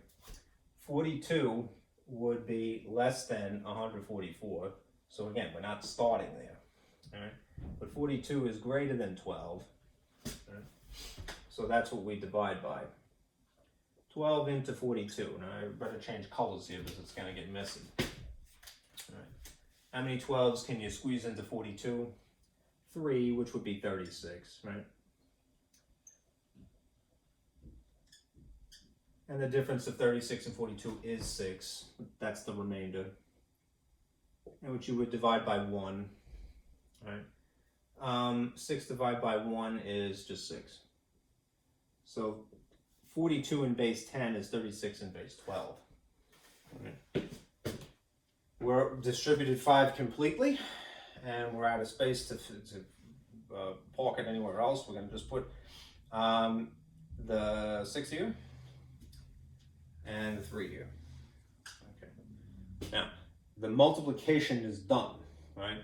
But this is now going to be the addition portion of the show, all right? And we have to make sure that these are all translated appropriately. Right. I need the space again, so I'm going to erase this.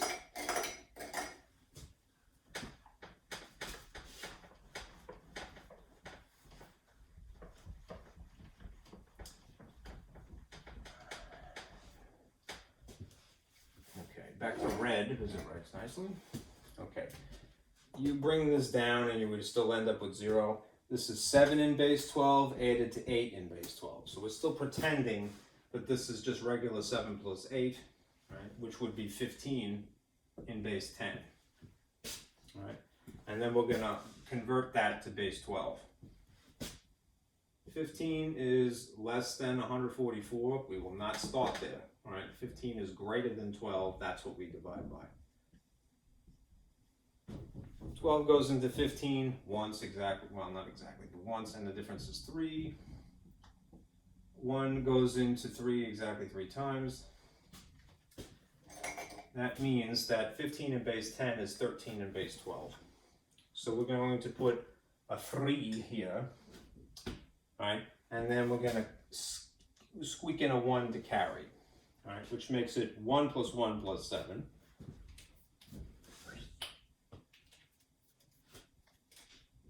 One plus 1 plus 7 is 9 in base 10.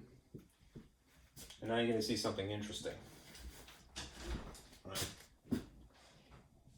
What is this in base 12? All right.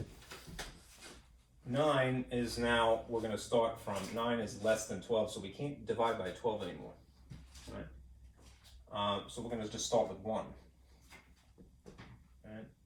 9 is greater than 1, so that's what we're going to divide by. What is 9 divided by 1? It's 9. All right. 9 in base 10 is 9 in base 12. So this is a digit of 9 here. And now the next one is 2 plus 6, which is, we're going to pretend regular 2 plus regular 6, which makes regular 8 in base 10, and convert that to base 12. And you're going to have the same situation again as you had with 9. Right. 8 is less than 12, so we can't start here anymore. 8 is greater than 1, so that's what we divide by. 1 into 8 is still 8. So this is 8 base 12. All right, and then we're basically finished. We just got to scoop down this 3. There's nothing to combine it with. It's now officially the numbers 864 base 12 times the number 53 in base 12 equals 38,930 in base 12. Right. Very tedious, right? But not difficult, just time consuming. Right? A little bit of adjusting mentally. Okay. From here on out, the material is probably more familiar to you if you went to high school in the United States, because they largely what you learn in high school is algebra. Here. Right. Anyhow. Let's do that, right? And I'll put the projector back on in this case because I could get it done a little bit quicker. And I'll adjust the lights.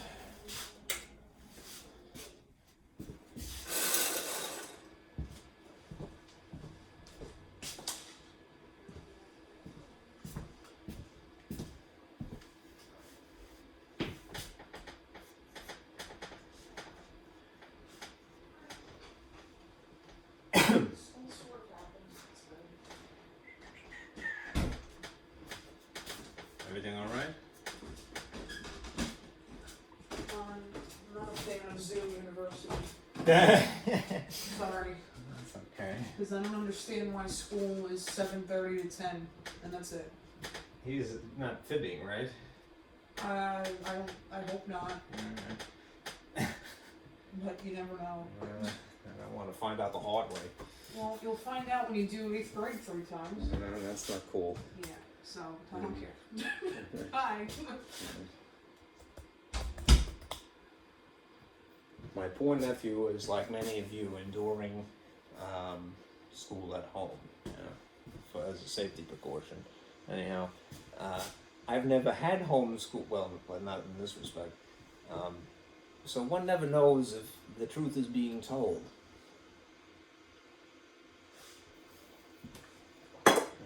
School would be normally 6 hours, right? This is pretty rough, I'm sure. Anyhow, focus, Mr. Ziegler. Let's go to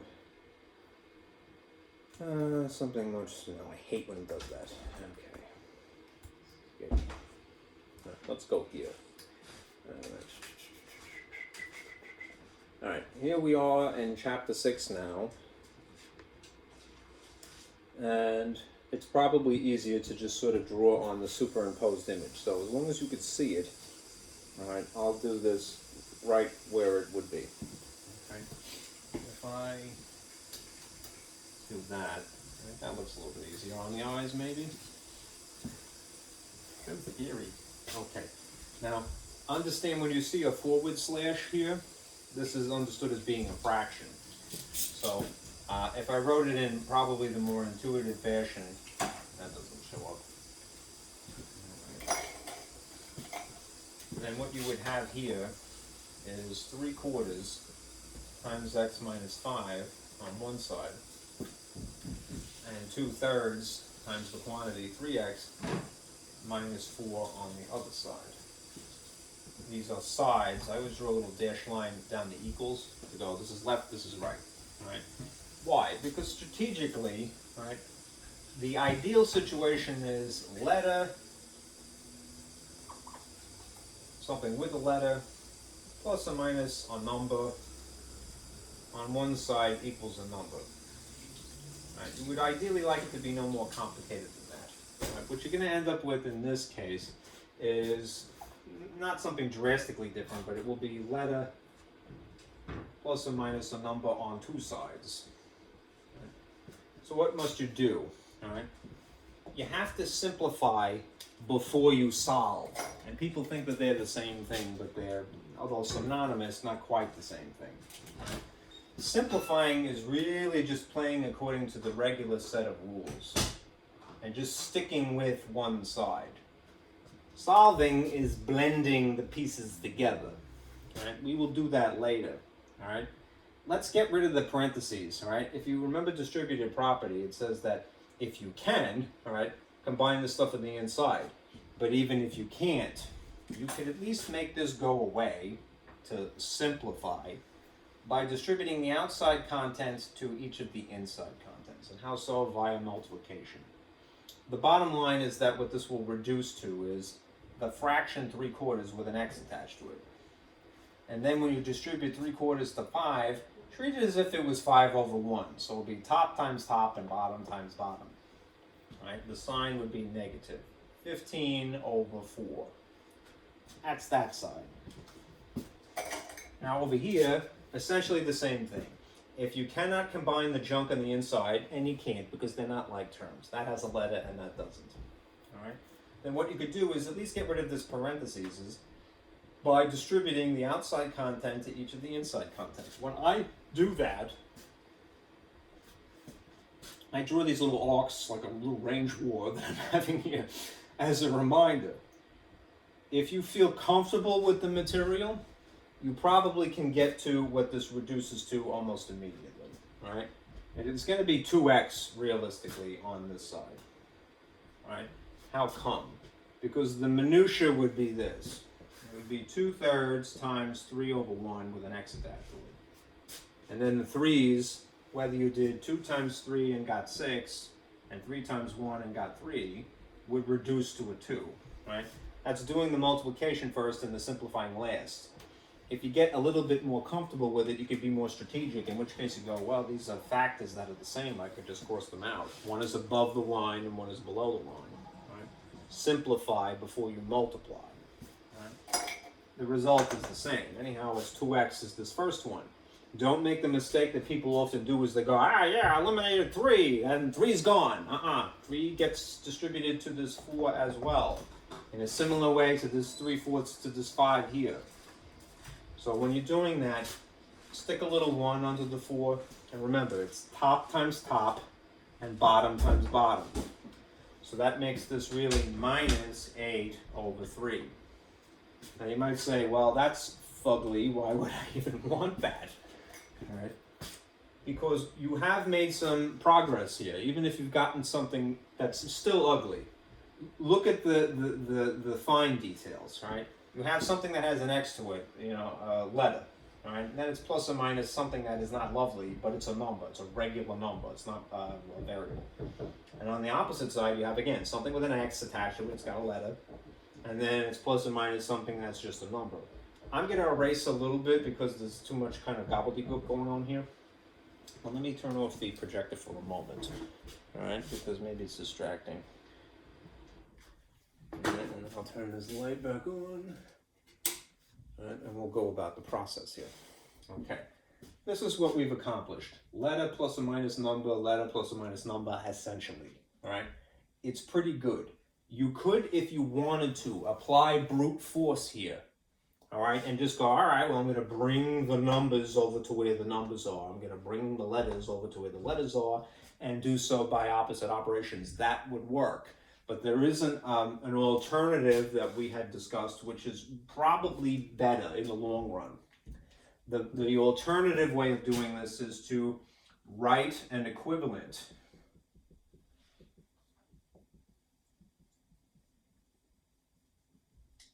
equation that eliminates the fractions. Right? And how do you do that? I am fond of saying this because it is true. Right? You can get away with murder in math world as long as you're consistent. So if it seems like you're doing something weird to one side of an equation, it's totally cool as long as you do the same thing to the opposite side. Now, in this case, what that entails doing is this. To eliminate fractions, you're going to multiply by the lowest common denominator, which is really the least common multiple of the denominators. Right? Look at these denominators. You have 4, and you have 4, and you have 3. What is the least common multiple of essentially 4 and 3? You could get away with just multiplying them and it would tell you. And that's a shortcut that works as well. Just be careful that sometimes you don't get the actual lowest thing. You just get a common multiple or common denominator rather than the lowest one. Strategically, you want the least or the lowest because it's easier to work with smaller numbers. Anyhow, if you counted by 4s, it would be 4, 8, 12, 16, and forever. All right? If you counted by 3s, 3, 6, 9, 12, 15, and forever. What is the first number that matches? That's 12. All right? There will be there'll be infinite multiples that in theory would work. All right? But we want the smallest one because, again, smallest works better. All right? It's easier. Okay, so here's what's going to happen to this. You are going to take this entire thing and encapsulate it like this. All right? And then you're going to multiply by 12. And then in a similar effect to what you had done above initially with the fractions, is you're going to distribute this 12 to each of these contents like so. Right? That's what makes it legal. You can get away with murder as long as you are consistent. Do it to everything, not just to one thing, right? And definitely both sides, right? The effect here is this, that the 4s would cancel. And the effect here is that the 3s would cancel. That's why it eliminates fractions. You will, yes, end up with larger numbers on top and what's left over, but there's no fractions then, so it spares you from having to worry about them. Anyhow, what I do is this. I cross out the 4s and the 3s because I know that that will happen. And then as a little reminder to myself, I write what the leftover would be adjacent to these pieces here, here, and here. All right? If I crossed out 4, that would mean the balance of 12 divided by 4, which is 3. Which means that this is really 3 times 3, which is 9, with an x attached to it. Over here, that would be 3 times 15. Where's the 3 coming from? It's what 12 divided by 4 would be. All right? And 3 minus 15 would be 45. 12 times 2 isn't going to change. It's going to just be that, which would be 24x. And over here, this would be a leftover 4 times 8. All right? 4 times 3 would be minus 32. If you feel a little sketchy about that, right? Work the minutia, work the fine details. Right? This is what's happening in each of these cases. All right? When it's 12 distributed to 3/4, that is 12 over 1 times 3 over 4. Right? Top times top, it would be 36. Bottom times bottom would be 4. And then 36 divided by 4 would be 9. All right? A slightly more efficient way of doing it, rather than doing the simplification after the fact, is to cross out these things like so. Do the actual division. Right? I know it's a multiplication problem, but when you're simplifying, you're dividing by a GCF. Right? The GCF of 12 and 4 is 4. There would be a 1 here if you divided 4 by 4, and there would be a 3 here if you divided 12 by 4. All right? A similar effect there, a similar effect there, and there. Okay. Now you've gotten it down to, it's pretty much the ideal situation. All right? Letter, number, letter, number. Okay? My instinct is to bring all of the letters over to the left, but it doesn't have to be that way. Just remember, now we play the game of algebra because we've done the simplifying. When you play the game of algebra, right, you perform opposite operations. That's bringing things over the equals. So I'm going to scoot 45 over here by adding. All right, there's a cancellation effect on purpose. And I'm going to scoot 24 over here, where its buddy is, by the opposite of positive, which would be subtracting. And yeah, I might get a negative initially, but don't worry. Right? We'll see what happens. There's a cancellation effect here. People get worried and they go, well, I don't know what x is yet, so how do I know it cancels? By sheer logic alone, right? Something even mysterious, minus itself is 0, so it cancels. You don't have to worry about it, right? Next. One of each sign you subtract to establish the digit. It really is 45 minus 32, right, which is 3, and 1. And take the sign of the larger digit in this case, which is positive. Over here, it's the same situation in that it's one of each, so you can really subtract to establish the digits, something attached to x. It's really 24 minus 9, which is 15. But it will be negative in this case because it takes the sign of the larger digit. Standing in the way of it, sorry. Last thing is to move this over. How do you move 15 from here to here? Divide instead of multiply. These cancel, these become positive. Put this here, all right? What is x? X is equal to negative 13 over 15. It's a crummy number, granted, right? Because it's a fraction, and it's not even a familiar fraction, right? It's not a warm, fuzzy fraction, but that is the answer. Now, you might say, well, why did you put this negative here out in the front? That's the combination of signs as a result of doing the actual division. Remember, there's addition, subtraction rules for integers, and then there's multiplication, division rules for integers. One of each is a negative overall. You could, if you want to, attach this to the bottom or to the top, right? Just not both simultaneously. It would have to look like that, okay? So negative 13/15. All right. Now let me turn the projector back on, because we have some word problems. Come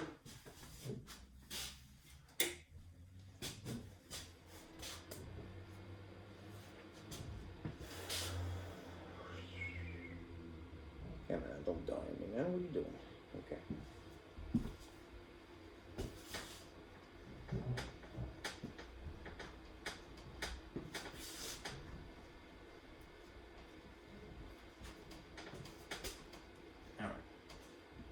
Quick translations here. Okay. There's a formula for simple interest that we are taught. I is equal to P times R times T. P is for principal. It's a fancy way of saying the original amount of money. All right. R is for rate. That is a fancy way of saying the percentage, really. And T is for time, which is years in this case.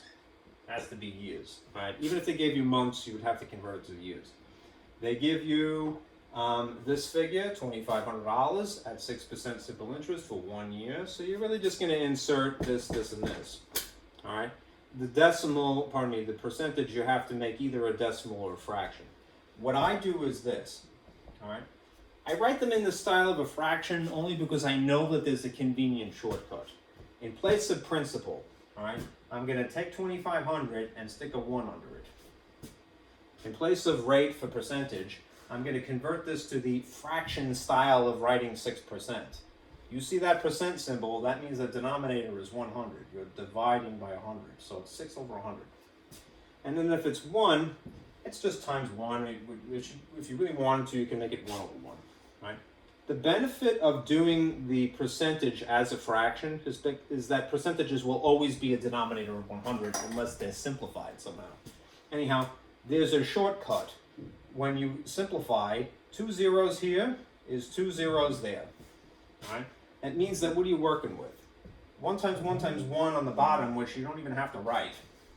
And then it's 25 times 6 times 1, which is realistically 25 times 6. All right? Think of quarters and 6 quarters. How many is that? It would be 150, right? 150 cents if you're thinking about it in terms of pennies. So it's really $150 because that's the unit. Alright, and this is really $150. Alright. That's just the interest. Alright. The question is, what would be the interest earned? That's it, 150. Alright. But the second portion of it is, well, what would be the total account balance? Alright. This is deposited, so this person is earning interest. It would be the original amount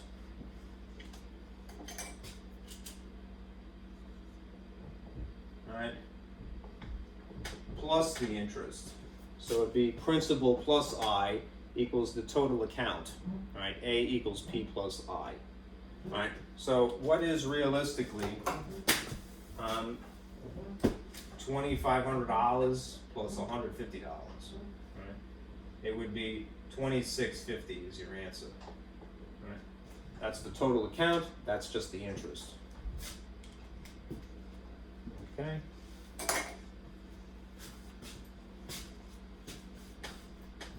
The problem that is underneath it can be translated fairly well too. Let me scoop this up just a wee bit. Okay. This is linear inequalities. Remember, when you have an inequality, what is that implying?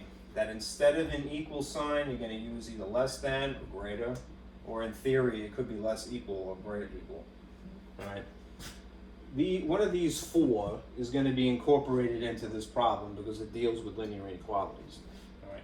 Now, I tried to make this intuitive as best I could. I rephrased whatever I stole this from. Right. Let's do it this way.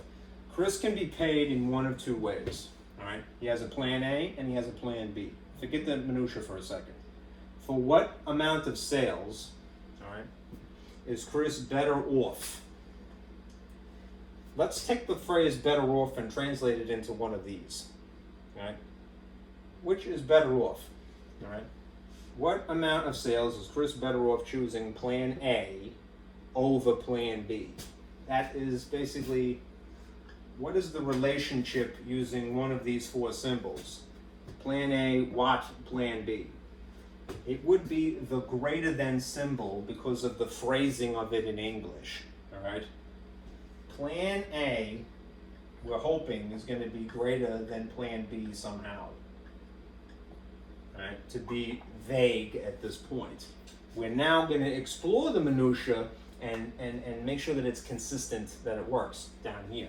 All right? But that's the symbol that we're choosing because of this phrase in English. And this is how it is arranged in the rest of the sentence. English is confusing, granted, but you know, this is how it would have to be because of the phrasing. Better off. All right.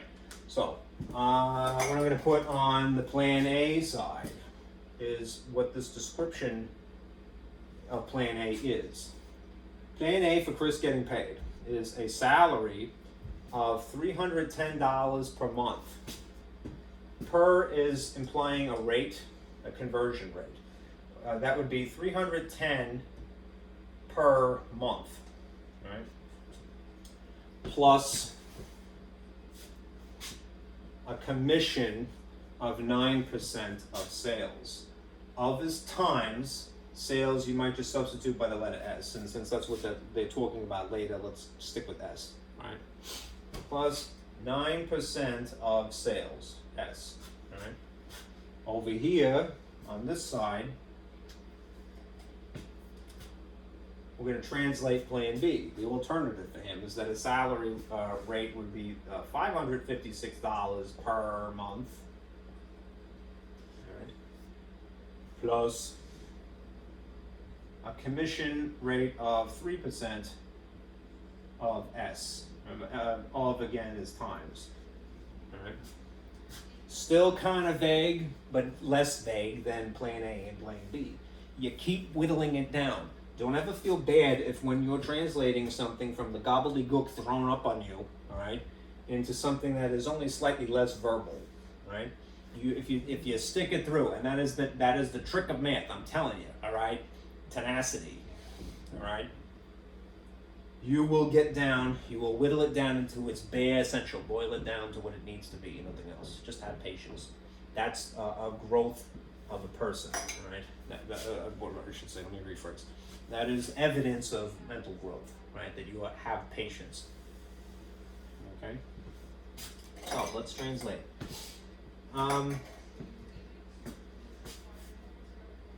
We're hoping that we're trying to figure out a scenario for S, in which case this description is greater than this description. Notice that there's S's on both sides. We need that to be the consistent variable. That's the actual variable. But let's translate this. Of is times, as I mentioned, and it's really 3% and 9% times S. There's a more concise way to write that. 9% probably as a decimal, because we're talking about money, would be more convenient. 9% is 0.09. And instead of saying 0.09 times S, we'll just say 0.09 dot S. And over here, 0.03 dot S. Right? And if we figure that this person, just for the sake of consistency, what they're going to earn after 1 month, right? 1 month would be multiplied by this conversion factor, and then the month unit would cancel, right? And if you did it here, you'd be obligated to do it here, right? So the months would just be factored out, right? Canceled out. So what does that mean? It means on this side that it's going to be the expression 310 plus 0.09 with an S attached to it. We're hoping is greater, because it would be better off, than $556 plus 0.03 with an S attached to it. Right? That's the actual inequality that we're going to solve now. Right? I need to erase some mess here for the sake of clarity, and then probably scoot this up a little bit. Let's see if I can get away with maybe making a little bit of space like that. Okay. All right. So on one side, I'm going to write this in 2 different colors. We have the Plan A side, and it will be blue. Okay. 310. I won't even write the dollar sign. It's not necessary at this point. 310 plus 0.09 with an S attached to it is greater than the red side here. 556, that's got some serious flair going on there, went to the barber today. Alright, plus 0.03 with an S attached to it. Okay, now we're going to play the game of algebra. Alright, the game of algebra is swapping the sides. Alright, and that's the thing that defines sides. It's an inequality in this case rather than an equation. I'm nonetheless going to build a table and then do what I normally do. I have this desire to keep the letters on the left. It doesn't have to be that way, but it would be strategic. All right. So if I drag 0.03 over to here where its buddy is, right, I would have to justify doing that by subtracting. Right? And if I did it here, I'm doing it here. There's a cancellation effect by design. Even if I don't know what S is yet, I know that that would be something minus itself, so it goes away. All right. Then we could straighten this out, and it would be positive 0.06 with an S attached to it. There's still this inequality symbol. Simultaneously, all right, if I've decided now that the letters S have to be on the left, then I would be obligated. I'd have to move this 310 over to here. So I would do that, justify it by subtracting, and then subtracting to be consistent. Sorry if that's a little too faint. There's a cancellation effect here on purpose. And then the effect here would be this. That's a dud, I should get rid of that. 6 minus 0, 6. 5 minus 1, 4. 5 minus 3, 246. All right. And let's see if that is legit. I think it is. Okay. Last thing, this positive is superfluous. All right, I have to divide by 0.06. All right, and if I did it here, then I have to do it here. All right. Now, a couple of things I want to remind you of, because this is the nature of inequalities. If hypothetically this was a negative, it's not going to be in this particular case. It's not possible. You have a larger magnitude positive, so this is indeed a positive. But if it were a negative, there's a rule. All right, when you multiply or divide by a negative coefficient, all right, you would have to flip the inequality. This is the only thing that would make it correct. right? In other words, you would have to reverse this at that point. Thankfully, this problem did not require that. Right? Only if this was negative would you have to reverse this now. Right? It's not negative. Cancels. That leaves you with S, which is what you're looking for. Would have to be greater than, and then you could stick this in your calculator or just stick it through. Right? This is the way it would work. We did brute force. 0.06. This would drop in the box here. You put a decimal point to start. Throw in some zeros to get rolling, literally, right? And then continue. You adjust it 2 spaces to make it a whole number, and then compensate 2 spaces to make it a whole number. 6 goes into 24 exactly 4 times. It would cancel. 6 goes into 6 1 time. It would cancel. And then to get up to the point of 0, you'd fill in the void. Right? So what is the amount of sales? 4,100 is what the sales would have to be. Greater than $4,100. In order for plan A to be better to the advantage of this person, Chris, right, he would have to earn more than that. The sales that he has made as an employee would have to be above $4,100. Okay? Moving on. Okay, now graphing.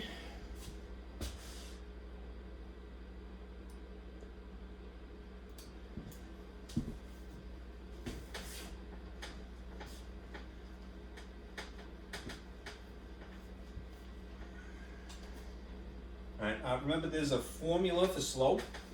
Right? You could figure it out if you use graph paper. Let's say that you use the formula. Alright? The formula for slope, which is what you're looking for in this case, is weirdly abbreviated N. And it's the difference of 2 y values divided by the difference of 2 x values. In a slightly more sophisticated textbook, they would write it as the delta y over the delta x. Right? It means that. It means subtract y's, subtract x's when you see delta. Delta as in D is in difference, I suppose. Anyhow, you have to take a little artistic license here. Right? You have to say to yourself, well, which is the x1 and y1 and x2 and y2? Just be consistent, right? They're grouped. So if you decide that this is x1, and that's fine, I would personally, then this is y1. Right? Put those in the appropriate places, and don't forget that there are a negative symbol minus in the formula. So this is just coincidentally -5. That means that I'm going to squeak in a -5 here. All right? And this is -1, which means I'm going to squeak in a -1 here. All right? As for the others, once you have decided this is the set of 1's subscript, then this is x2 and this is y2. It has to be that case now. You could have switched it, all right, and it would have been the other way around, but just be consistent. The 1's go together, the 2's go together. All right? X is a 10 down here and a -8 up here. Right? Because it's superimposed, all right, it's a little messy, so I'll write it out. All right, this is -8 minus -1. All right, sitting on top of 10 minus -5. All right, you have to combine the signs. All right, when you have a double negative, it's a positive overall. Now it's like one of each. One of each you actually subtract.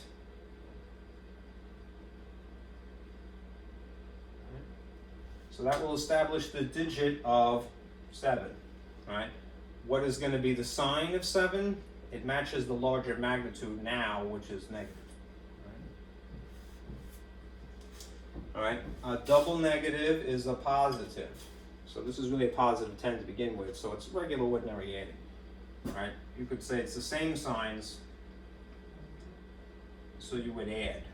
Right? They amplify rather than diminish. So this would be 15. And that's your slope. -17 over 15. Right? That's doing it via calculation. If you had graph paper, you could put a dot at this location and a dot at this location, and then read the boxes, how tall it is and how wide it is, and it should give you the same figures as that fraction. Right.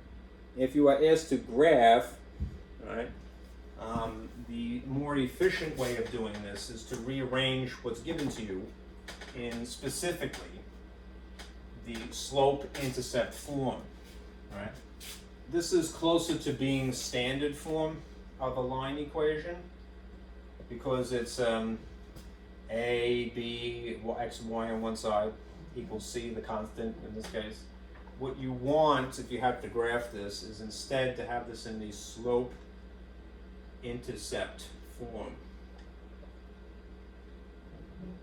of the line equation, which means the y alone on one side, right?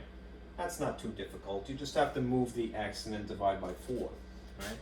If this x is understood as being positive 1, and it would have to be, you justify moving it over here by subtracting x, all right? Which means that to start with, the x's would cancel.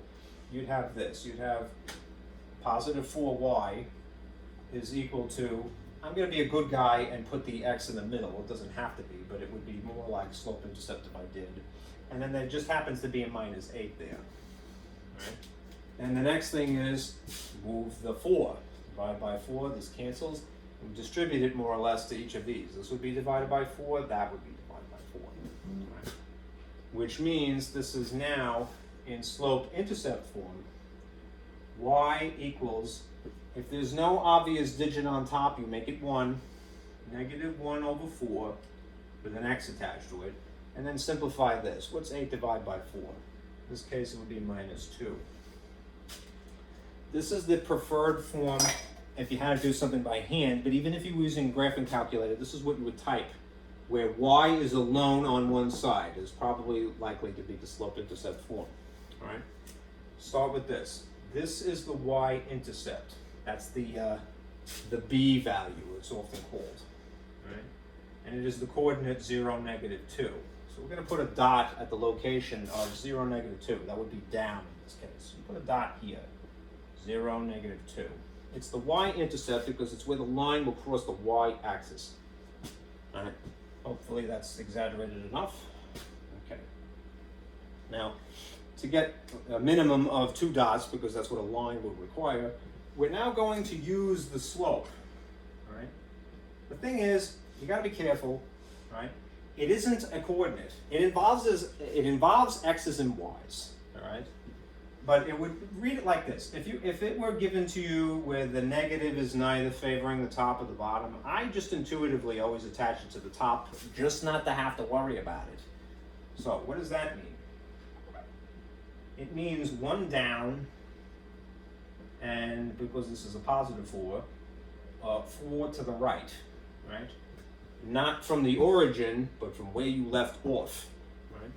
So you would go from here, this point, not the origin, down 1, and then over to the right 4. 1, 2, 3, 4, and you would put a dot here, and then you would take out your giant ruler because you're only 5 inches tall, all right? And you would do this, overextend your line like so, all right? And then be a really good sport and put an arrow on this, and then go, and then sign it. Go, yeah, it's y equals negative 1/4 x minus 2, right? Or write it in the original standard-esque form, okay? So you should get a picture that looks like that. This is dying. All right, so put that aside. Trade. All right. Let's look at 15. I thought it was 15, wasn't it? Wait a minute. Yes, that was 15. Good. Right. Let's look at 16 now.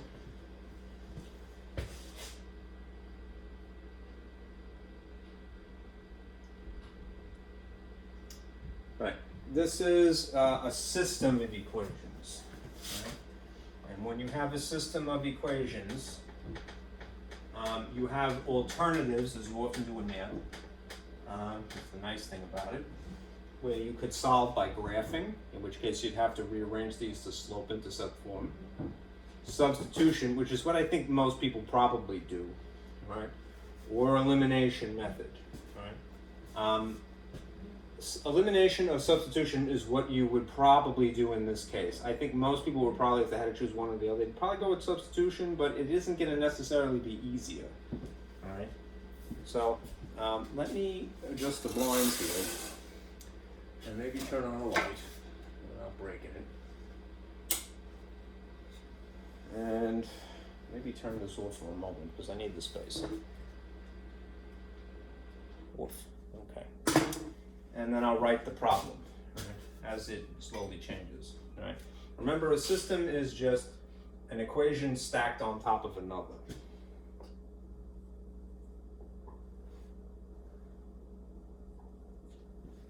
And I'm going to try to purposely put these in two different colors because I don't want it to be confusing. If you go the elimination route, and I personally would do that in this case, what that means is this. You want things to be in standard form,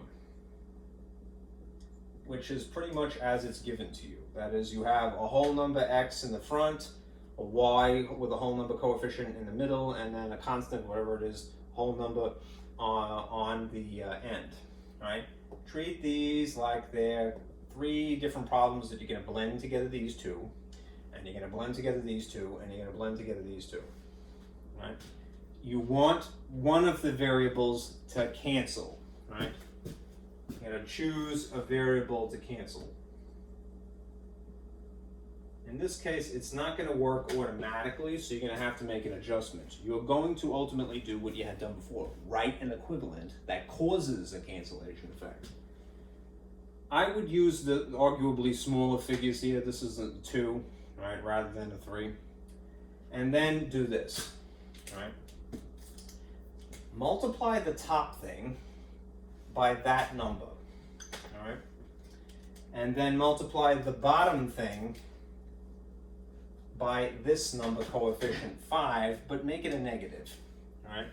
What that actually is doing is strategically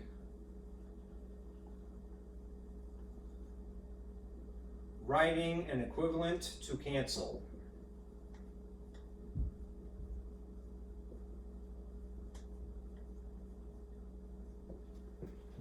Right? You want to use small numbers in general. The number that is here is technically a factor that produces a least common multiple of coefficients. These two coefficients, their least common multiple would be 10. If you happen to choose the numbers appropriately, it would be 2 here, positive 2, and maybe negative 5 here, all right? And then you distribute. The thing is, remember, you can get away with murder in math as long as you're consistent. So once you have decided that this is the strategic number here and here, make sure that you do it to all pieces, right? Otherwise, it's not going to be true, right? The effect is this.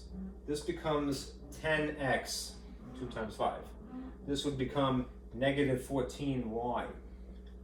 And this would become, unfortunately, a larger number, negative 88. All right. This is still in a column on a table. All right. What does this mutate into? Negative 5, strategically negative, times this would be negative 10x. Then that would be negative 15. And this would be whatever negative 23 is. I have to do it. So it's 15 carry the 1. 115? 15 carry the 1. Yes. Negative 115. Yuck. All right. But it is what it is. All right. Anyhow, the whole point of this is that one of these two letters is now going away. All right. And now we just have to solve for y. All right. Ironically, because our focus was on x, right? Anyhow, these are the same, so we're going to add. Same signs, both negative. They're going to make a bigger negative. This becomes negative 29 with a y attached to it. Same thing here. These are the same. They're going to add. A negative and a negative is a bigger negative. So you have, let's see, 13, carry the 1 is 10, carry the 1 is 203, I believe. Yes, right, and it is a larger negative. Then you divide by negative 29 here, cancels, becomes positive, and you divide by negative 29 here, becomes positive. And it turns out that if you divide 203 by 29, you can verify this with your calculator. you will get a whole number as an answer, which is swell, right? Should be 7, right? Times 7 is 3, carry the 6, 14 plus 6 is 20, yes. So y is equal to positive 7, which is cool, right? The point of a system, though, is that you don't just solve for one letter. Ultimately, the purpose of two equations is that you have two letters that you're looking for at the same time. So you have to back substitute this, right? Where do you put the 7? In any incarnation of this problem, all right? I would gravitate towards the thing that had smaller numbers. So I'm going to go back to the original blue thing here.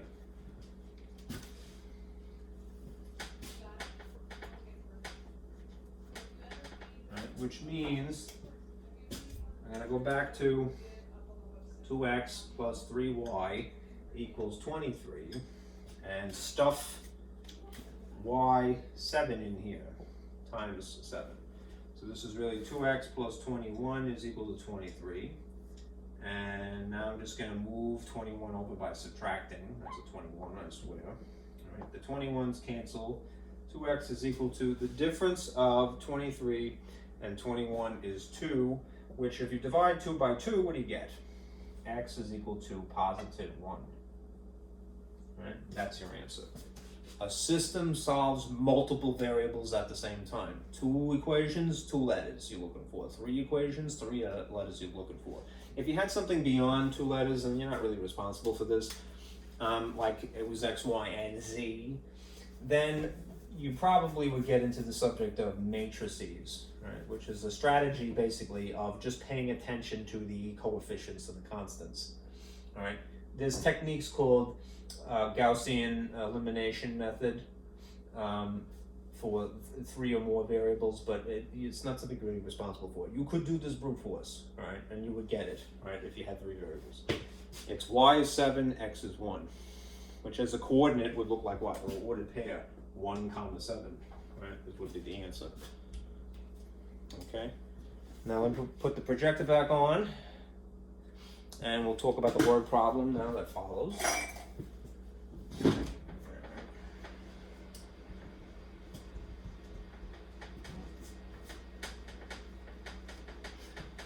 I'll walk you through that.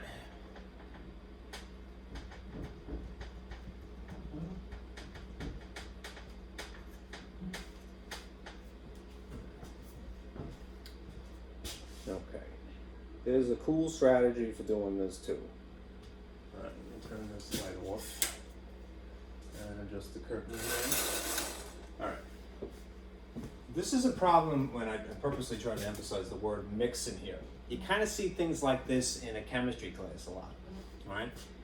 This will incorporate a system of equations. When you have a mixture problem, all right?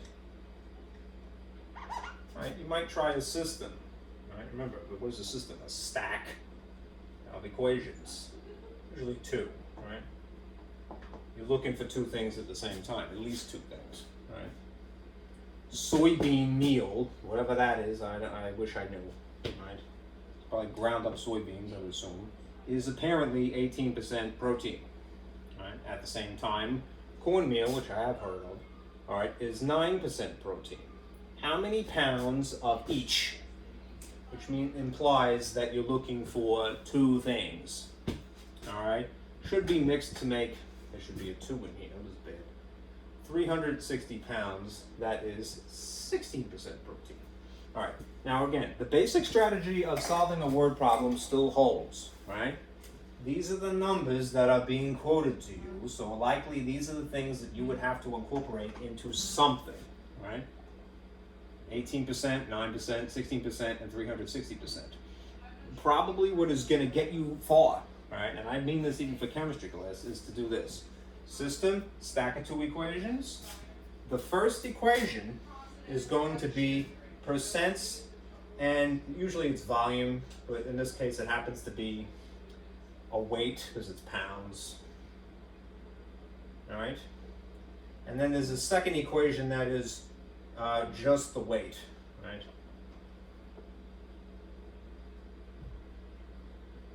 Okay, so the first equation is going to be a combination of the percentages talked about and weights, wherever there is one that you know. And then the second equation in this stack is going to be just the volume or just the weight. That's probably the easier of the two, all right, to start with. So we'll do that. All right. Now, what are the two variables that we're talking about here in this mixture? There's soybean, so let's call that S, and there's cornmeal, so we'll call that C. And if we're mixing things together without them explicitly saying add two things, that's a plus, I swear. All right? I'm not giving anyone a finger, that's terrible. All right?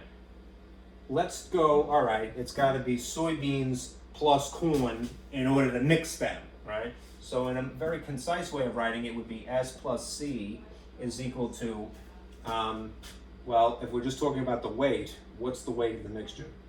360. Okay?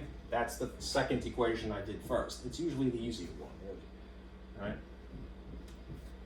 right? Now, if I'm straightening out this one, I'll put it in blue. If only blue would cooperate. It's going to be a combination of these things, of a percentage and, in this case, a weight talked about rather than a volume. How do you do those two things simultaneously? You multiply them. All right? So it's going to be, soybean is what? It's going to be 18% of S, if you will. All right? 18% of the soy, I know it's not phrased this way, but it really can be interpreted as such. 18% of soybeans is protein, right? Rather than saying soybean is 18%, all right? So that's that, and because it's a mixture, it's plus.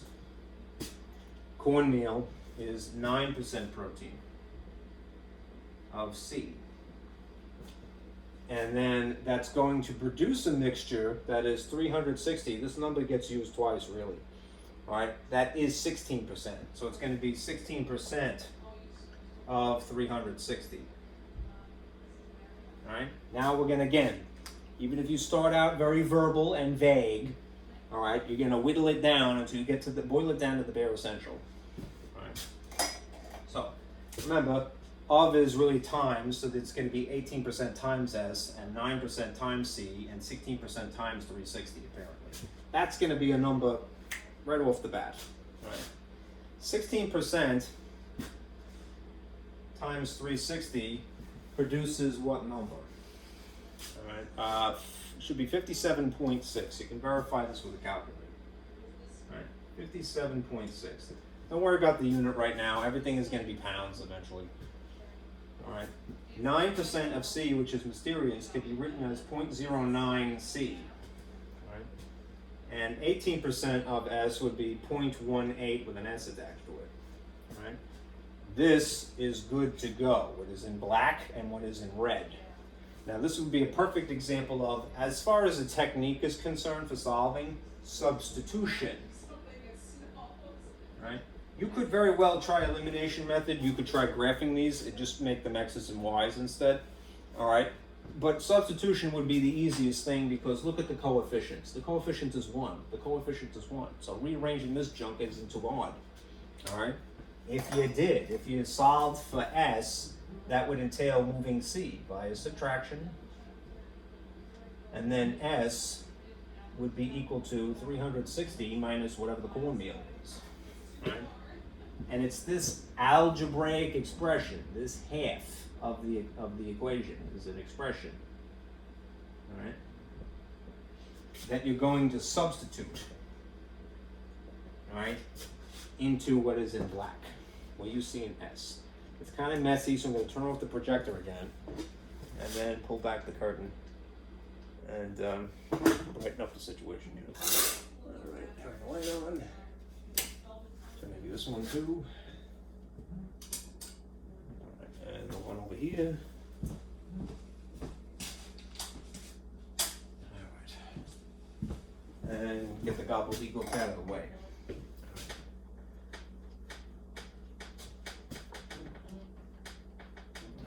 What I need is this.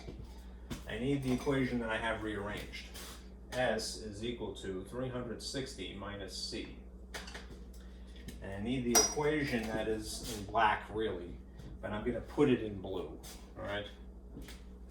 0.18 with an S attached to it plus 0.09 with a C attached to it equals 57.6 apparently when you multiply these two things. That's 0.16 times 360.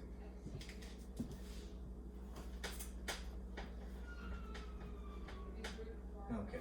Now, when you substitute an expression, it's the half of this equation, and it's going in here, all right? Which means that this becomes 0.18 times 360 minus C. I know that there's no parentheses there to begin with, but whenever I substitute anything, whether it's a regular number or an expression like this, an algebraic expression as opposed to a arithmetic expression, all right, I think that's the best thing to do because it is sort of a reminder that what are you going to do? You're going to have to distribute because you don't know what C is yet, so you can at least distribute. All right? 0.18.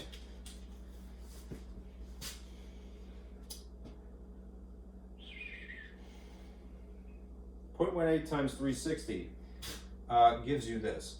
64.8. Right, you can verify with the calculator. Times C is just 0.18 C. Right? Now look what is adjacent to it. Right? There's still this free floating 0.09 C, and there's still this 57.6 here. All right? What you do now is you combine like terms because what you have exclusively are just things that have a C attached to them. Right? One of each sign dictates that you actually subtract to establish what the digit is going to be as an answer. Right? It's like 18 and 9, so it's going to be 0.09 again with a C attached to it. But it will match the magnitude of the larger thing, so it's going to be minus. So you have 64.8, and on this side you still have this free floating 57.6. Now you make a table again, and you perform algebra, right? That's technically substitution is simplifying an expression. Now we play algebra, which is to solve the equation. How do we do that? We drag the numbers over to where they are. So this is minus 64.8, minus 64.8, right? That's a positive and a negative. You're really going to subtract them. You're going to get a negative as an answer because the larger negative magnitude is a negative. And then you can make a calculator subtract it if you want to. It is essentially 6 minus 8, but that would be 0.2, right? And then 4 subtracted by 7 would be 14 minus 7 would be 7. All right. Am I losing my mind here? I really should write it to be less likely to make a mistake. Yeah, it's negative 72. All right. Negative 7.2. And then you divide by negative 0.09. Cancels. 0.9, 0.09. The negatives cancel here to be a positive. Your cornmeal value is the same relationship as 72 divided by 9, which is 80 rather. 80 what? 80 pounds is what it would be. Right. If you want to figure out what soybean is, meal, you would back substitute the actual value. Remember when you did the initial substitution, you substituted an temporarily unsatisfying algebraic expression in place of a number, a letter. Now you finally have a satisfying whole number as an answer, and you back substitute that here. So that means that this is really 360 minus 80, all right, which is what, 250? 280 rather, right? 280 pounds is S. Soy meal, 280 pounds of the mixture. Cornmeal, 80 pounds of the mixture. Right.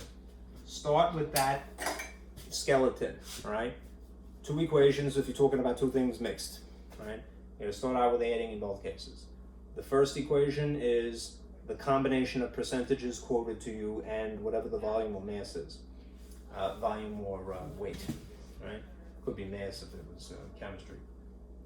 And then the second equation is just the non-percentages, just the volume or mass or weights.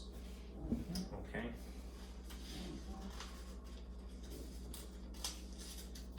It's Newman, it sounds like the bells. Okay. The bells! The bells! You could have seen the Phantom. No, that was the Hunchback, I'm sorry. Lon Chaney. Okay. Rather than turn on my projector, I'm just gonna do the next things by hand here. Because I need the space anyway. They're more of a arduous calculation. Arduous only in the respect that they take up a lot of space, right? And maybe some time. But there's a strategy to them. Okay, right in blue, or we'll regret it. Black is better today. Okay. 18 is specifically instructed to solve by factoring and using the zero product rule. All right, and you have this. 32v squared plus 20v minus 3 equals 0. Okay. Now, if this is the suggested course of action here, the method, that's probably the most efficient way to go about it. Right? So what do you do? All right, you compare the thing you have, right, to the standard form of a quadratic equation, which would be something like this. I have to always check myself because the word standard in general gets thrown around a lot, and it depends on whether you're working with an equation or a function. Anyhow, 3 terms, quadratic, set equal to 0 is standard. If we're talking about an equation, this coefficient is going to be useful to us, and this one. AC multiplied together will form an AC product. And then we're going to list pairs of factors, all right, to help us get to the factored form of this. 3 times 32 is 6 is 96. So it's a pretty big number. And the reason that if you have a large number like 96, there's probably going to be quite a few pairs of factors. Anyhow, there's a system to getting through all of them, and you want to be, thorough when you do that. Here's what you do. You start with 1 because that's the easiest part of the easiest pair would be what just 1 times 96 would be. Then you do the next logical number, which for an even, right, is 2. 2 times something is 96. This is essentially asking what is half of 96. It's 48, right? I don't know what, it's something times 3. And the reason that I know that it has to have a factor of 3 because there's rules of divisibility. Remember that sheet, which says that if you added these digits, 9 plus 6 and you got 12, if 12, their sum, 9 plus 6 is 12, is divisible by 3, which means you get a whole number for an outcome, then the whole thing would have to be functional too. Right? Would also give you a whole number as a factor here. How do you actually figure it out though? You do have to do the division to conclude what that other factor is. 9 divided by 3 is 3, and 6 divided by 3 is 2. So it would actually be 3 times 32. All right. The next one. There's a rule of divisibility for 4, but it is often more trouble than it's worth. The rule is that if the last 2 digits, and it only is 2-digit wides here, wide to begin with, is divisible by 4, then the whole thing would be. But in order to figure out what it is, you got to brute force divide, right? 4 goes into 9 roughly twice, which is 8. The difference would be 1, and 4 goes into 16 exactly 4 times. The rule of divisibility for 5 would say, does this end in 5 or a 0? It doesn't, so it can't be 5, right? No 5s, all right? But there is a rule for 6, all right? Which says that if 2 and 3 work, 6 definitely works. Divide by 6 to figure out what it is. 6 goes into this 1 time with 3 left over, so it would be 6 into 36, and therefore that would be 16, all right? To my knowledge, there is no rule for 7 that is really consistently true, all right? So you either have it memorized as your multiplication tables of 7, all right, which is 7 times 12 is 84, right? 7 times 13 would be 91. It wouldn't work, right? Anyhow, it would be too short, all right? Or just brute force divide. 8 times 12, I know because I've memorized my multiplication tables of 8, and I would encourage that as well, right? This is the reason why it is short-sighted to tell a little kid, don't memorize stuff, all right? The people in the position of authority who thought that that was a good idea should really be put on the carpet for it, because they hobbled an entire generation of people to tell them, don't forget that, it's old-fashioned, you have a calculator. Baloney, all right? As you can see, there's a strategy to going through this, right? And you're definitely going to see algebra, at least through high school. So don't ever tell somebody not to do something, all right? That is, don't study something. That's the stupidest advice in the world, all right? More is better. You learn more. Acquire more skills, not one thing in lieu of another, all right? Anyhow, if you go through this process of starting out very far away, you notice as you go down the list that these numbers get closer and closer and closer until pretty much you're right on top of each other. Right, the next number would be 9. 9 times 10 would be 90, which is too short. 9 times 11 would be 99, that's too much. Then it would be 10. All right, 10 is already accounted for in what I just said. And 12 is already accounted for. This is running the gamut of all possible combinations. And in this case, you really need to, because you need to figure out what this is going to split into as maybe a sum or a difference. You choose from this list here. Okay? This thing is going to be sitting adjacent to it. We're going to ignore it for now. And this thing is going to be sitting adjacent to it. We're going to ignore it now. Right? We need to figure out the sum from these pairs. Okay? There may be more than one combination that works. And ultimately, we decide which to do based upon the combination of the signs. So let's see. You add to subtract these, it ain't 20. Right? Add to subtract these, it ain't 20. Add to subtract these, it's still not 20. If you subtracted these two, that would be 20. So I'm going to circle this and just check the other ones. If I added these, I would get 22. And if I subtracted them, I get 10. So it's not that, just as it wasn't any of these. And then there's this one. If I added these two, then it would be 20. Now it just so happens that there's a negative in here. All right? I would bet that this is probably the one that's going to work, and that is the dud. So I'm going to just start with this. If this fails, then I will try that one. All right? So I'm going to put the 24 here. It doesn't have to be. All right? I could always switch it around if necessary. And the 4 here. Now I decide the signs as an afterthought. If I want these things to subtract, then I need one of each sign causes subtraction. One of each sign causes subtraction. Sorry for the mess. All right? If I want the outcome to be positive, then the bigger thing magnitude-wise would have to be positive. There's a V because that has a V, there's a V because that has a V.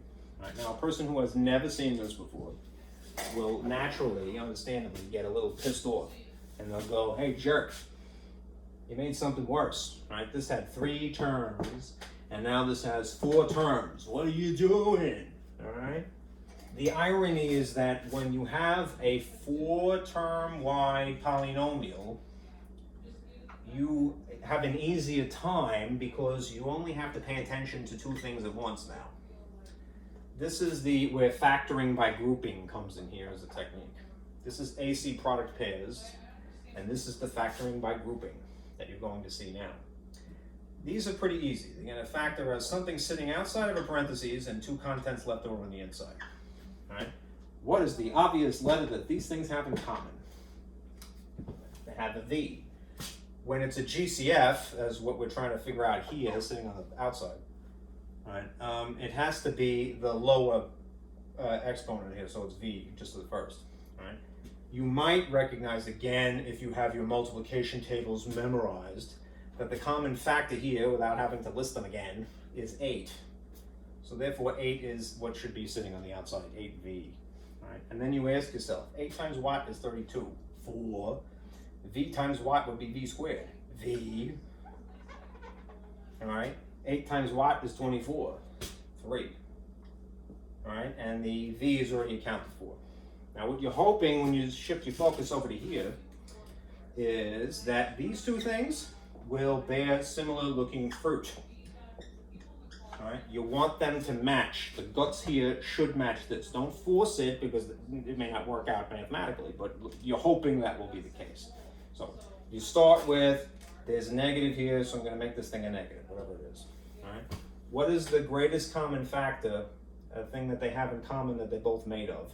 4 and 3. Well, it would be 1, 2, and 4, and this would be 1 and 3.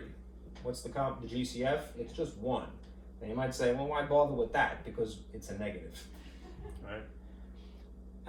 V they don't have in common. Negative 1 times what is negative 4V? 4V. So far, so good.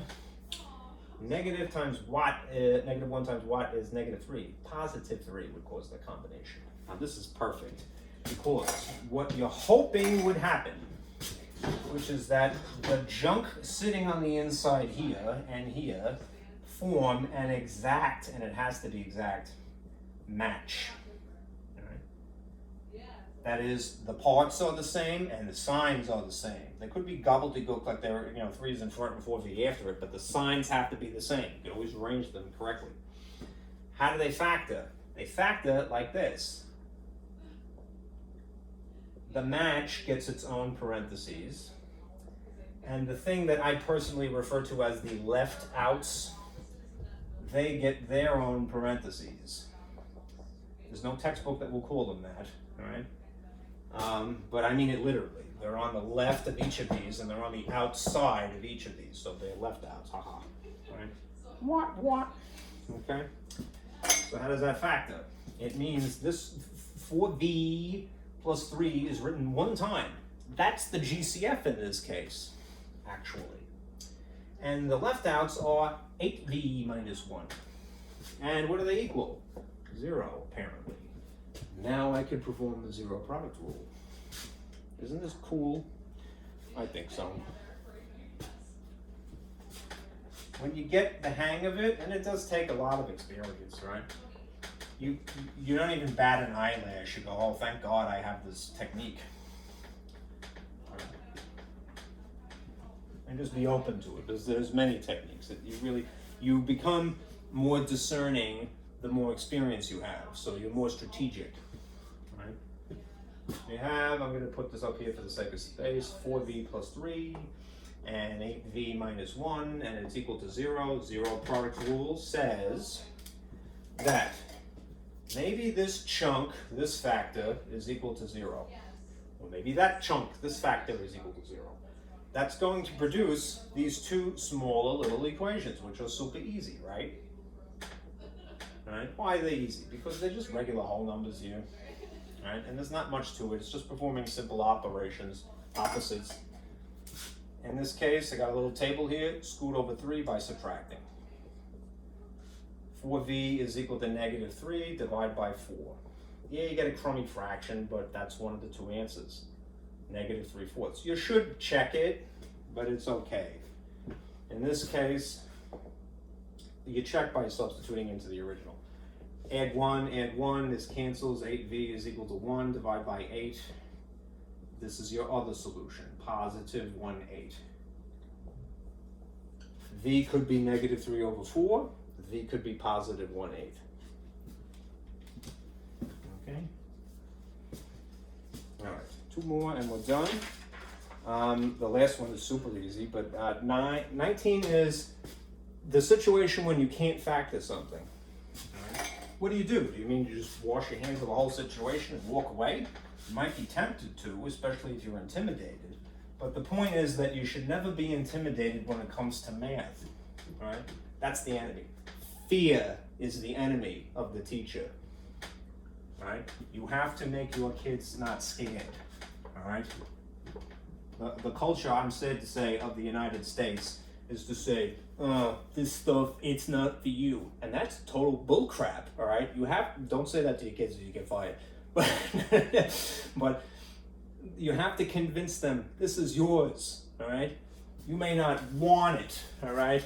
but this belongs to you, right? Right? It's your inheritance just as it's anybody else's. And if there's a reason that you're getting problems wrong, it's because you're not aware of what the strategy is yet. All right? How do you get aware of it? You do it a lot. Repetition is the name of the game. It's not wrong to make somebody do something multiple times because they will remember if they do. All right? It's like going to the gym. Are you going to get muscular from doing one push-up? No. You're going to get muscular from doing push-ups a lot. All right? So, do this. 19. You can brainwash anybody to do anything, and if you don't think so, you know the rest of this sentence. 15% can save you what? 50% in your car insurance, which is a total lie, right? But why do you hear it all the time? Because the insurance company knows you'll remember that if I say it enough times, even if it's a lie. All right? Anyhow, when you have something like this, my big buck teeth are sticking out. I better stop now. Okay, minus 18 is equal to 0. All right. This is an example of a problem where you cannot use the technique that just occurred. You can't factor this. You should try, before before you whip out the bazooka, all right, which is the quadratic formula, try to factor it. If it doesn't work, then you move on, all right? When you factor something like this, usually it's something plus or minus something times something plus or minus something. A binomial times a binomial. And since the numbers are relatively small here, the coefficient is technically 1 here, I would try to factor that way first. And then you go, all right, well, it's probably x and x, right? And then for 18, there's lots of factors. 1 and 18, 2 and 9, 3 and 6.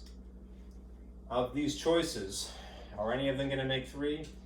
Maybe the 3 and the 6, right? In which case, you would explore the options here. You go, all right, well, how do I make that work?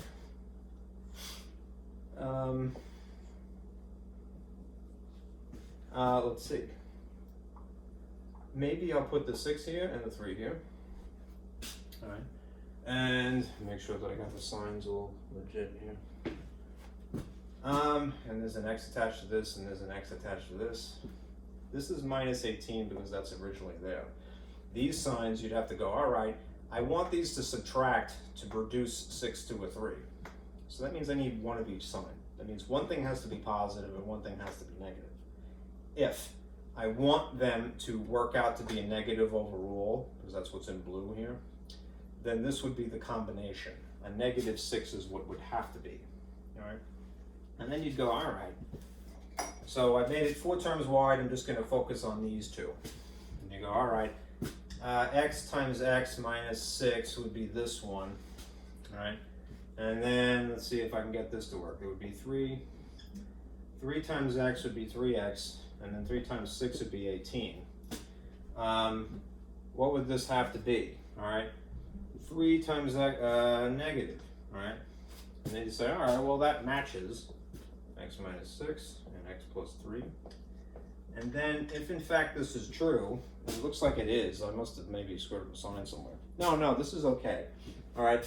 Then you would get to the answer, all right? You would go, all right, zero product rule, x is positive 6 in this case. Or zero product rule, x is equal to negative 3 in this case. And those are indeed your 2 answers to this problem.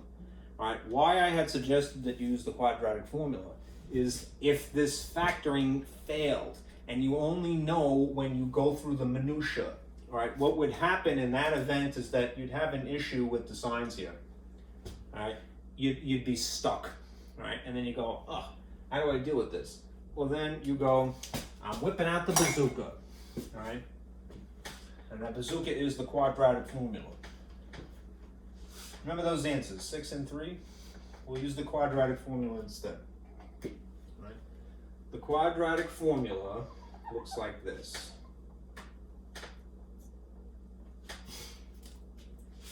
X is equal to negative b plus or minus the square root of b squared minus 4ac over 2a. Sorry if this is a little faint because I have to sort of write on top of it. You have this x squared minus 3x minus 18 equals 0, and you compare it to the standard form of a quadratic equation, which looks like this. all of the interesting guts on the left, 0 on the right, or vice versa, all right? But it's degree 2, all right? And whatever the coefficient is here, you're going to use. Whatever the coefficient here, you're going to use. Whatever the coefficient here, you're going to use. Constant 18. And then you systematically insert them in the bazooka here. All right? And when you're doing that, all right, be careful. Write little parentheses is like a little pocket that you're going to fill in, because you don't want to inadvertently ignore a sign that's getting squared or affected by some negative. All right? B is -3, so there's a double negative here. Same thing over here. B is being squared, so that negative is going to become positive ultimately. All right? 4 is, pardon me, A is just 1, you don't have to worry. But C is -18, and that happens to be a 1 here. All right? This is going to be a pretty nice problem because you already know what the answers are. They're going to be +6 and -3. All right?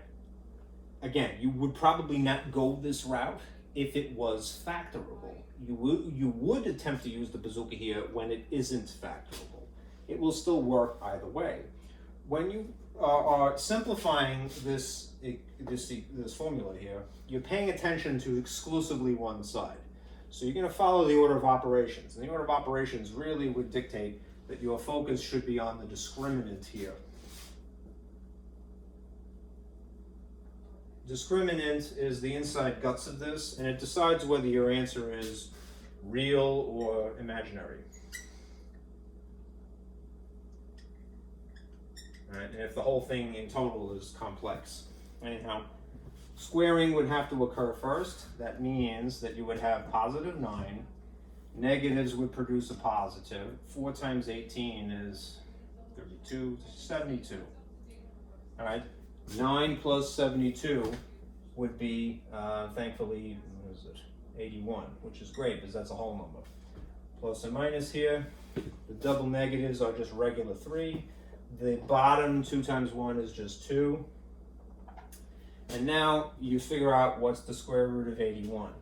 If it isn't a perfect square, 81, the number for 81 is a perfect square, which means you're going to get a whole number as an answer. You would have to factor that, and that's what happens when you don't have a nice problem that you could solve by factoring earlier. All right, you end up with something that has a square root stuck in it somehow.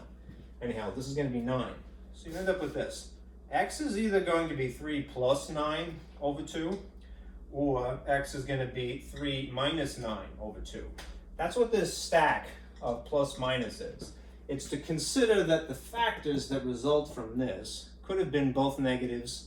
+9 times +9 makes +81. Or in theory, -9 times -9 still makes +81.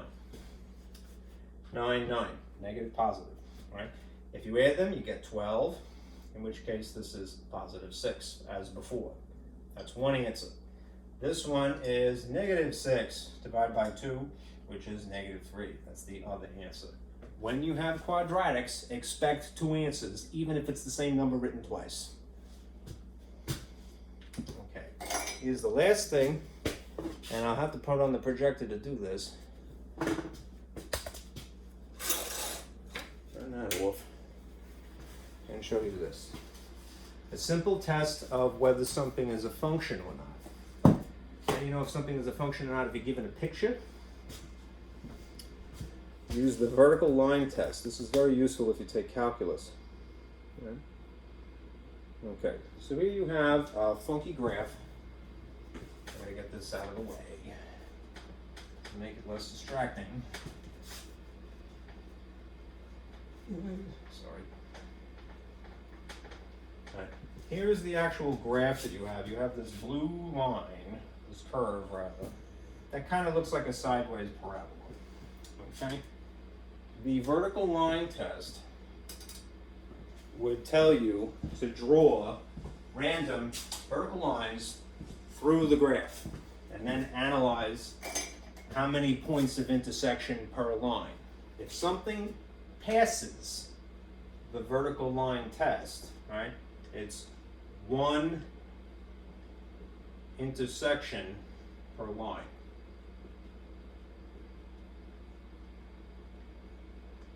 Only.